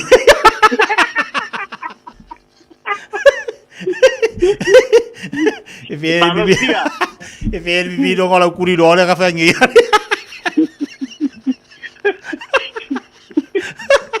Apa kuna lu kuri do ki ga ba fa. Apa kuna kuri do ki ga. Ala mi milo me fa me yo no kama ye do ko kele. Ole va fa fa me ni sa mo tang sia. Ai ta tele pa ta pa kalami. Ola tulang sa e va ye le pensingi i Samoa. Markiso. Ai soli. Ya te ya ola kunga ka wa ngale ko no ka bale wa is a brand new Mitsubishi no fel wa SUV. Ia.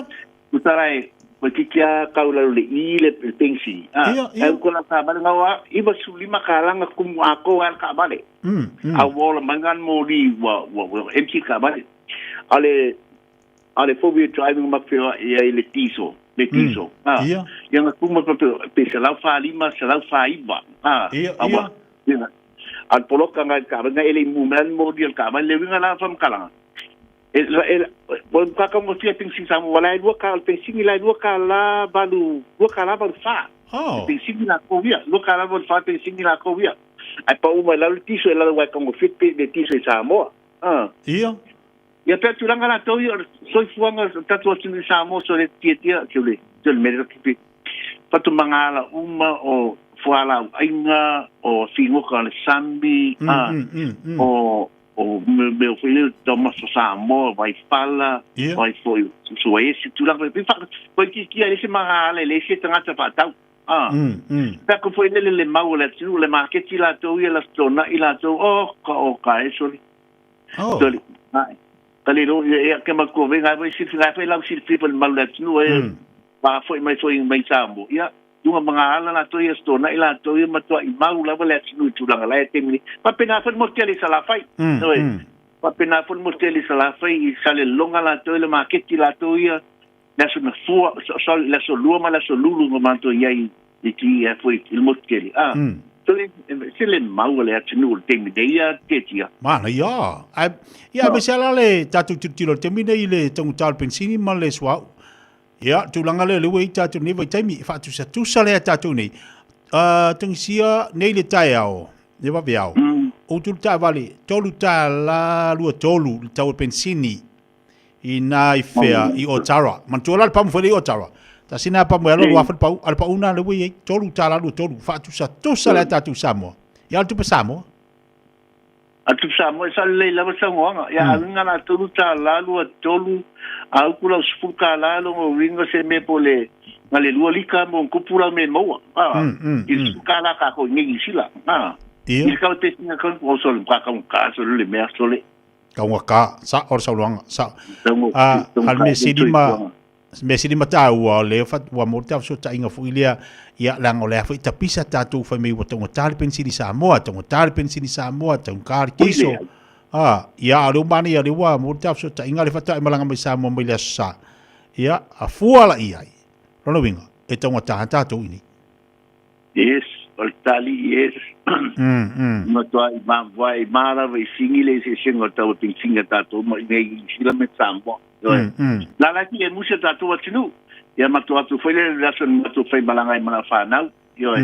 Ia ka fa pela lu pisino fa kala male ngu kala I ka foi mailing o ale ka usinga si kanga na ko ngame pa penga. Ta foi fa le lu male pa pela fa kala pe ngu kala e pisika mat pe foi mala tu ma wale lu ta la ba fa. Asa tiro na ise termina a fair market. Na foi que ele falou, eu pouquinho tu longo sabe. E fumalei. Ia maltato market. El market, macaule foi le market, a ele que lá faz el market, que me ele sabalalo. Na faz market, que me al market lá e fumalei. Mas na sala me faz aí, tá lá foi lá e faz ba. Hotel lá man fa tal lá wala during the week. Yeah, so no vai ala sala to ya. Patua fai ale fale kosole a fo ile se fulua fokus fulua mika mo ka poling. Me kongale le fa kalipai e pasi I fungale. La sa. Ang pawang ale kay ang life file market market ay sabalalo. Na pa phone umalma pay out te lor personalit talai. Per personalit talai. Eu to foi lá no market foi le market quais aí sabalalo. Lo fa phone ma faz tu faz business. Ai. Eu foi como aí foi playground com ele mata o filho tu lango ele tá tu atinu. Tu ale lei me. Ia. Ia na sa no mai. Nei sa no mai. Ole ma foi lá som talanga na to e kate mimita ila to mo le nganga pu le te fia fale ali fua. Ia. Le mata o filho la tunu o e terminei. Ele wisi tu langa pa pele malo le tu lai mele no. Tu langa o e le to mai tu langa o e initial ta tu atinu. Le mata o fiele me mata o filho fale fonta te ba ai. Yo tu langa pa pengala to so ifanga to I think it's average okay let's complain la ma nisi la to ya ai fo ai yo mato la tu mal mato ai pa ponga sa tu longa ponga ya ele fa ine mato fa ta ngai pata fa ya mato fa ta ngai Samoa yo tele ro tele ro New Zealand ai tu sa pa no fa le tu pe Samoa per tu pe New Zealand yo e tu sa moi ai ngai senge foi le tau kala ki ke ia wa e fa ele ki ke o no Samoa so fuanga la to Samoa wa I think what by for you was shito tangata Samoa le yes le lu mana I matulanga le so fuanga tatu tu ia pe te tena foi la le ke te fe so e kara fe McDonald ale fa tu atone mo mau so yalo ma fa na la iti Samoa e malanga mai Australia America ni chile Samoa ali ki o si fia tangata gato alum fa na lo fa na fa na ni leo de o Samoa e fia o le McDonald la fa tu ala fa mtalanga so le ole ya me fa me sa ala to pe fa li mango walu McDonald ke la trea la to wi se na ole mafu angale ole se singa le quality okay se singa le quality ole o burger singei ole fill the fish e mai take ai tua tu lo ngar fa ponta te ai tua e se le matango fi na vei tu nga fa kula fa nau ato fa tu sanga la misi McDonald American ma singo tu e la fa nau mai e mu mena ta sila ma Samoa okay so ma walunga na le stand wa ia fa le inga fo ta tu Samoa te tia mani al me sili na wa tu la tu McDonald wa le so ta la fu sa fa ia so la que soy wa le cha de que la cuba sui mo la fa ngal benga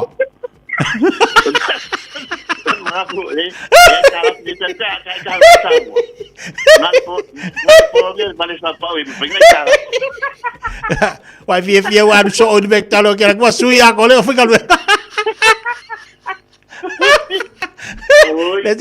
le ti be la cuba fa pe kaka kongu ala le e pe ia o kaka wa ko fo ringa ale fa me ka e dia nga lo pe kaka sa le wa la kwa pai wa su yu fo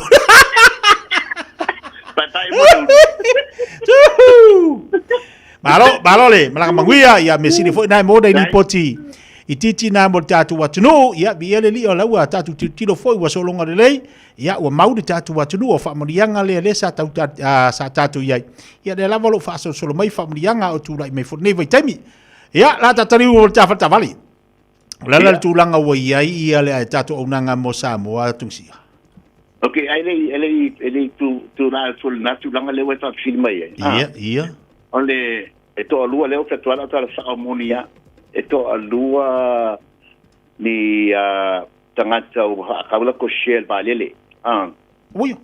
Okay. Eto atasi tangata o ba ai ai o mate tu sele le mali siki ma documenta le si swing o ba ai ai. Eto atasi. La ma ka ngo te masan. Tanwa.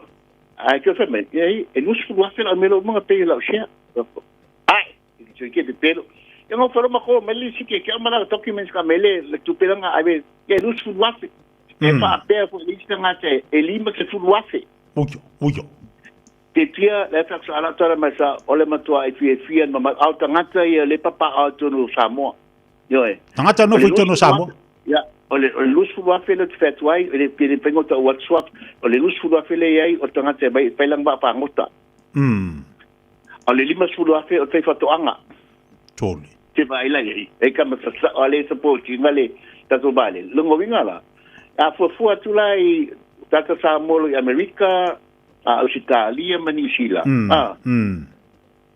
ole mi pati te lela tu pela tangata la ofa ma fa kaula ko shele a so le bale le sa mo le la faingi ya ta su tunga me ato bale fa mo fa pela ai sole ele ai la se kawila le mu de malo tulanga la toia ia wa la to telia a fo tu la ta to isamu a fo le tangata lo ma me ni chila Australia me Tungo ina e tanga te o no kai milion ba ke lausi es fuwa pela investi tupe ita to balele al to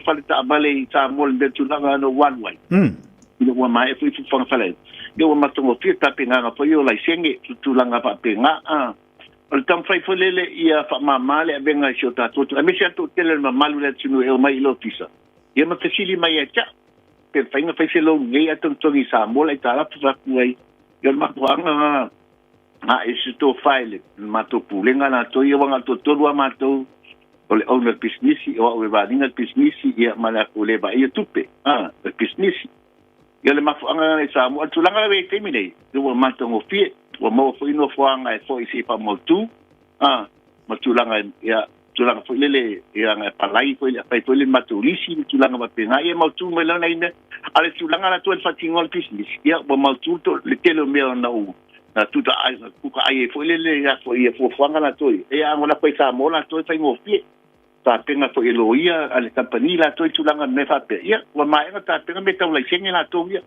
a tu el fatingol me le toya tetia mana ia malo fo finau malo fo le sa ni malo ia ai mai se fa ngo fio au wala i te tau ona tiro ia i mo nei o tatu ainga ia e moni ai ma fa ma ni wa te lo fo si tau ngata lo tatu ta vale wa tinei al fa ngo fie fa ia le ai tala fu nei ia lo pikit sa ta vale Samoa fio ia lo ai ngi Samoa fe tau ia le nga ai mo fu no tongi la ta tala fu nei ia fo istongi o tatu Samoa e mau alo fo ta vale ia pe tasina fa mama avenga tatu ainga ia esa lele la basango nga tia ia le tulanga la toia le fa pela ton felele aving ta vale fo ie okay lo ta vale vai elinta vale la chi motia bea nga ta fe SUV mata vale maulunga e fo vi try to pick up fa per vans mamaloli toinga to pa ie toinga ta vale fe le tem fo abisa mo pa pole lo fe ia tolu ya le tolu fo ia na pa manu lo tu le la tinu la toia po ya tulanga la toia ngi e fe ngi tulanga po e pa la be bai mai le mato fo fuanga ya mantu ya le fidi la toia ya tulanga la toia fo fuanga la toia e o tele la bana ta tele o me na walu ni ta penga i Samoa mo fo fuanga company la toia isi tulanga yo ya to penga la mo to no ta to no ya ele manatu tia ya la de tu queres fa matalanga al fam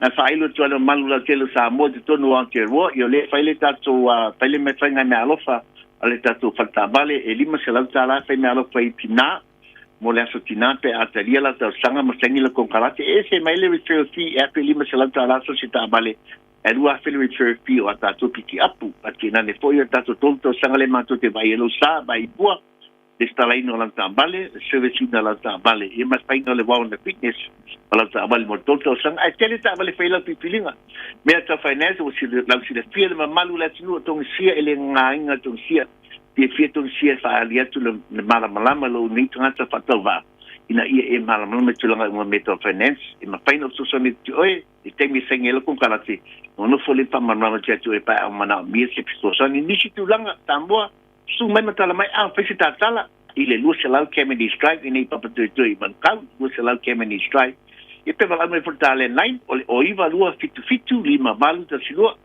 o iva lua fitu lima balu ta silua ala ke fon fe bai o lu tasi pa fitu ono lima pa tasi o lu tasi pa fitu ono lima pa tasi pa tai tele la mala sunga te tia la tai o transport el Fiafia Mai molsi pa foi suanga fo ba tele ne Samoa ia pa maluluat ia ni foi sala na fa tonga ia mativa lava tangata la toi o ne ma ponga ai ma to te matua tuna ia ti oi amo te nei pa tu fa se foi la lo so te tia tai tu sia fa te tele lava ma na i volta so ta ingal ni as ne foi nei vai nga me lo tu puto no tanto what no ia me se foi fa mo nga pe na malanga tu ai volta tu company mo nga lu nga nei vai aso se foi mai manuia ya sei fua ya lei to tu mala nga so nga tu sia pe fa fonga ia o le olu tasi fa fituono ni mfatasi olu tasi fa fituono ni mfatasi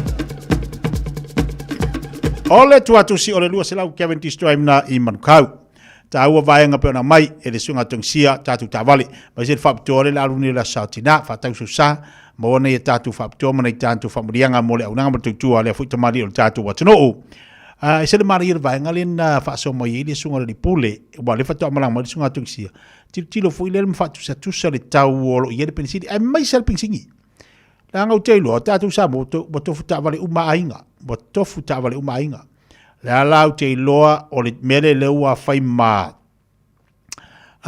la ta unga o le me fu ile le ua fai ma me ua e ua tau poloka feo o tonga tar pensiri ia o kaku Samoa i le singa merka poloka a fua le popo fua ia koko fa tau le kaukalu al watu male au fai i wai vai mo wal pensinga o tabali ele fo ele tatu Samoa a fu fo ila ele melo talo no metong sia ile le share tangata I wa avele vale sorry makauki ita te falongo sorry makwa ke lo ko pesa moari moi sa tele tu pelo e lo tatu watu ai fa te mo nei poti mo tatu lo winga la la tatu titilo la fa te ngo Philippines ni tatu Samoa lua talam sene tatu nei mo toru tala titia tatu o toru tala fa tala io tauna Philippines tatu te vele wati lo te lua sfumo le oro minute talo le tula lua la tari mai tatu falinga vatu pokala la reto leola. Hey, don't be that guy or that auntie ignoring a sore throat. This isn't just some drinks and lemon tea in your sweet situation. Untreated sore throats can lead to rheumatic fever. Nobody wants that for their family, eh? Go get your Pepe's sore throats checked at your GP, school nurse, or pharmacy. It's quick, easy, and most importantly, free. So come on, whānau. This summer, take care of your tamariki. Get it checked and get it treated. For more info, hit us up on socials at Stop Sore Throats or visit stopsorethroats.nz. O se tala Fiafia nei Samoa, wei nei se tautua ma se aunanga family noto mai le kampania le City Car fua tusi tasi dua lua Lincoln Road Henderson. Te maua iai le tele o tawa la poa ban e ho foi tatu tawa le laiti. Tania foi la tau fa le tonu tongi e talafo mol tatu cashback. Ama tatu lima se lausi aga iatu le lima fe tala. Te sota mai ulungia Peter Pernanto le numera all wa tasi o walewalu fitu lua. Pe amana mia se tawa le fau molo ainga i le tau malulu. citycars.nz. Le Shine Dental. Lau fale fa ini fo fa moina. La to te fa fo fa tal no anga unifo. Ia so lulu tai tasi. Tele e wala me fa ona tutong yai lau tong fitinga. A fio mai loa ile lima fitu fa Great South Road Manukau. Bevili mai le lua fitu ono fa. Lua fitu ono fa. Mo le Shine Dental. E ia inga fa pito. Bread of life sent down from glory. Many things you were on earth, a holy king, a carpenter, but you are the living word. Say it now. Come on.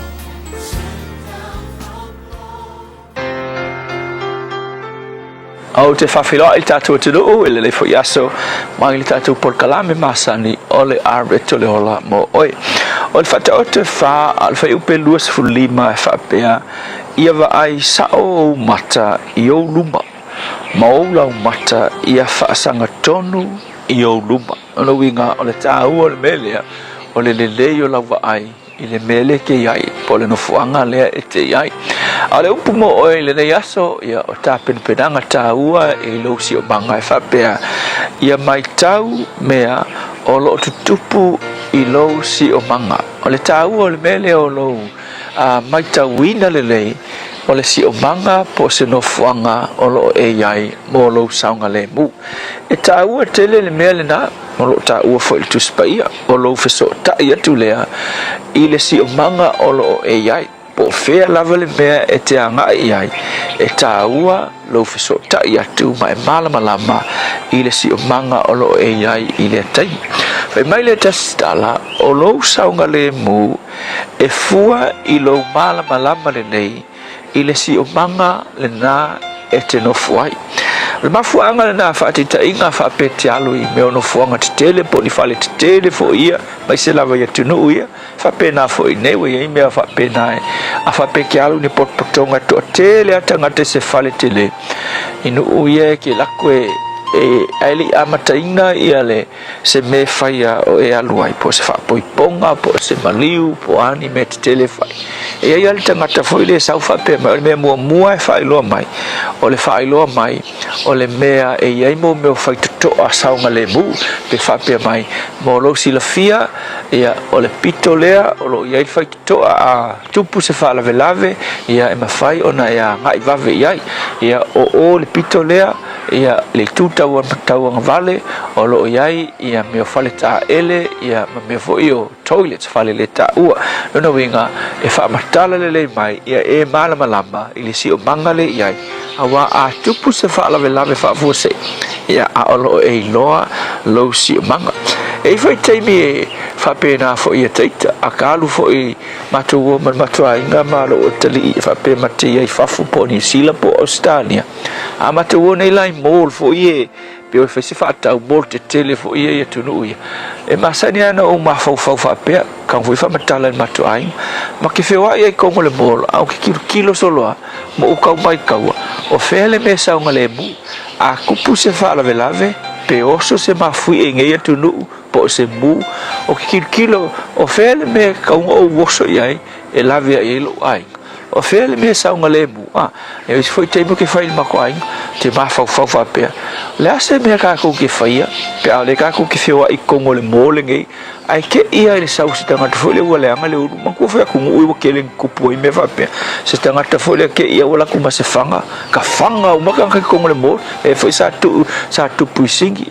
le si vai tau talu ngai fo bo tanga ta ke ia wala ku pe o kau off le uru pe o manga o foi fasi o kinta ngata ya on mela ta o e ki o e fai mai kala ku sba ia va ai sa o mata maula maka lo ngovinga o le matala mele ole o lo aware o le awareness tangata na o mai le tu e ka u ke e ke va ai ia mo le saunga le mu o le mele na te ia sa ele news pa na ia lava no fai tau ia na sa ulungo le news foi le Fox News e winga ele kamakiki o America ua fai ngoi no le hero le vai tau le nei ai ngal se fulu tau sanga al kamakiki la ua vea matoa manu o le pasi te maitia o nga fai mai wa alu le aso moni muri o le o ngotu ua tu mu pasi te maitia o nga i alu le pasi o le ave pasi o le la po ai o sistema ave pasi o alu le pasi o oso le mai le pasi fo le piu ke va pe mai maliu le ave pasi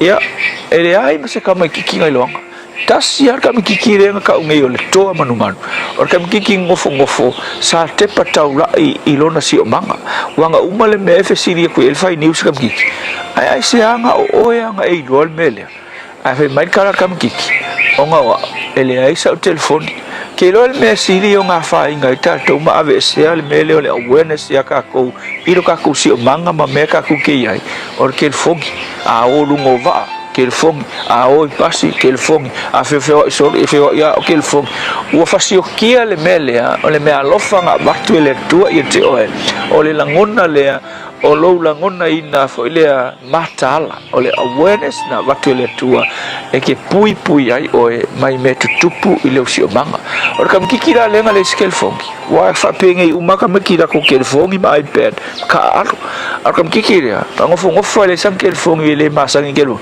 ala o mai kau kam kikira pas o kekela pas o makam kifal pas ya ku dunga kam kikira la kwa u le avel pas control pas ku umaronga vai ka ofi omi mali ku pas sa ngale mul pas o nga kam kiki ngai ai lona tulanga le o le matala i lona si o banga anga fa pe e fa skel fo nga bigire e fe o ki u mangi kamaki sai to tonu o le paso le sona fo la mo o ile aso le nga ia e mai tau me o lo tupu i lo si o manga a ele nga o le fai o lau ke fongi i aso makai ni o malava le tua a o ma tau nei a o nga taua o lo e a o mai lau fi o nga fa Yesu amen.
manuia I lau an fionga pa ia, la ngol sulu lei o tātu vai ma le mamlama o tātu wala. Talainga Yesu o lo au mai umala waitono le fionga le lii, ea o lo mwhai ono i tawai ma whaamarisi au ia ti tātu le aso ma le aso. Mana ia le manawa pa ia o le nei aso pe ona iai le areto le ola, ea I le sunga whawhengainga, na whae le kopa ma le tātu pakalame tāu o le areto le ola. Pe ona ma isenu I tau ma se whaamarisi au mo tātou le nei fuitai ma le aso, Matala. Opu fa mamafa le areto le ola o le matala. Matala iso se mea. Taimi nei, e le otoe nofo le li o langi e tamu fai iso su avanoa. E awala ese mai fui ana ia, le ala te mafaufaua pia, o le mele te manu iai, ia ai te rilo o le mea le nā. Wa iai ia ainga, wa iai lanto, wa iai niso maftanga, ua ta ape, ia pu o te itea, ono le leo le whaalongo ma le matala. Le ale unga la utala. O iei niso I lanto, fu I lea niso ainga ua move ono lea, tupe. E niso ainga ua mingoi, ona, o le telo te mau ainga. Aua ne wha to sine ina tātou, langa tātou te mana mia tupe, ai tātou ta talo I leli. I le tātou whiwhilinga ma tātou whai unga whai. Ina ia tātou o whaatasi ma le soasani mai o le tua. Tātou te mingoi fo ila. Tātou te mingoi ai manuia me uma tātou te iai. O le me te nofo ai, o le me te whaingaruenga ai. Ia o ngai ta maiti. Ia ma whaiele ainga. Ai a tātou mingoi loa I le mingoi fo ilea. Ona o le maalose le tupe. Ma tātou mingoi ona o niso mea le tātou te iloa. E atina e ai tātou ai. Ana ia. Ai lea tātou mingoi mea o tātou wharongoina o mea maileli. Manu iai tātou ainga. O le tasi da vaenga tau tātou mātālai. Tātou an tātou mātālai. Le anga wai ai ainga o whapena ua male pelepe ona lea. Le mātāla. Lai whapea ai o le mea le tau noi ai o atu o. Ia mamingo I atu I le mea. Ai o atu o na whainga I le ainga. A le whaale tonu o le whanau e whaale tonu ai ia mafutanga a rungali. Ia o le upu tau tino o le upu e vatu saoalanga le tātou te ilo o mei o le tutupu temi nei. Aua mana ia te lele whamarisi au ma le whangu le upo le atua tātou mātala. Mātala fu I mea iei whanau. Mātala me o I whanau le tiro taimi. Mātala aua fu I nei tu avanoi tātou mātua. Ia o le tu walalo ai le tātou pokalami. Tau le whaatonua e le avatua I se whaatonunga au le tu alalo le pokalami te tia. Ina ia tātou ma fau le tau al pokalame le toi te palaing. So sani te lele mo tātou. O le whangu le upaleli. E manu iai tātou ai. Ma ala ia le tangata e whaatuatua le tangata. E a tātou la whai whaatuatua I le atua. Tā pena I le atua awala ese manu iai tātou ai. Manu ia tātou ai ngai nei. Manu ia tātou ai ngai Samoa. E te nofo foi Australia manu ia lu ai nga. Pe a whapea. O le nofo anga tonu na wa amai e le atua e tausi ilo oi ai. Ese a awala e mai e leli e manu iai tātou ai nga. Ai a tātou ilo foi. E tā pena e le atua. Mea o mai manu iai tātou. I le sila mai o leli. Le tātou te ngāruru. Aptai tele lava tātou atunu tāu al nepo kalame. Ia matari aina o le areto leo lai tono lo mauta mo laulawa. Ai mai se foi tono lo farwhainga. Luenga malau ta avale. Lo e mafuta mo ile neifo ia oli. Eva mai pea I te radio kasi lima I wakolu a mo. Au ngā tele sunga mo O fia maua sau ta avale po sau piki apu. Ai tongi ta I vaiaso, lua vaiaso, pe ta I masina. O le sleek cars o le a maua ai le fisosoani. Ua ta pena le au whaingaruenga a le sleek cars mo oi malo a inga. Aua e te popole I se mea e tasi. Te tala fitu aso, mai le sifulu I le tai au, angai le afo le ono le afiafi. Tele la lai au kilani I saute, vili mai loa, I le o lua tasi fa, fitu lua selau. Po le o lua o, fa lima tasi.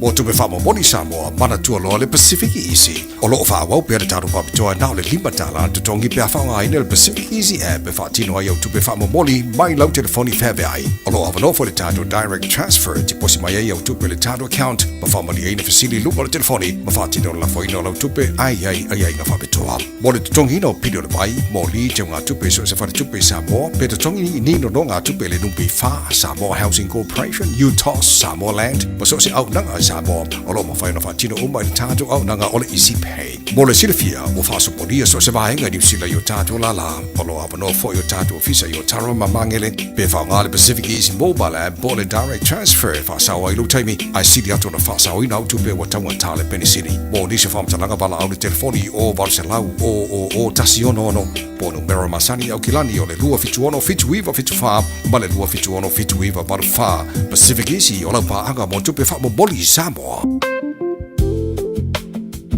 Le VS Dental. O mo mienu ni fufapia mama mpapa.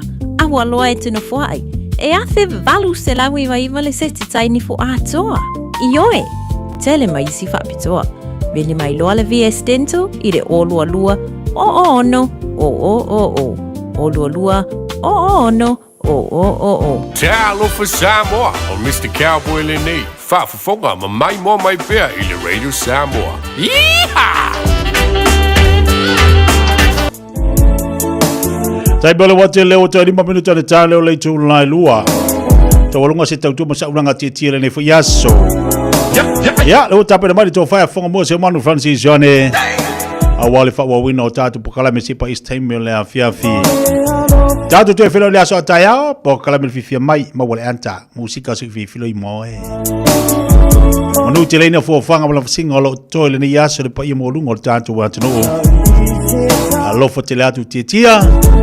Ina ita mama na itina ili ngata fu ilea lo tatu watunu. Tatu filo le aso atayo. Fa muni ya tele lava le atua le tatu watunu seifu wa.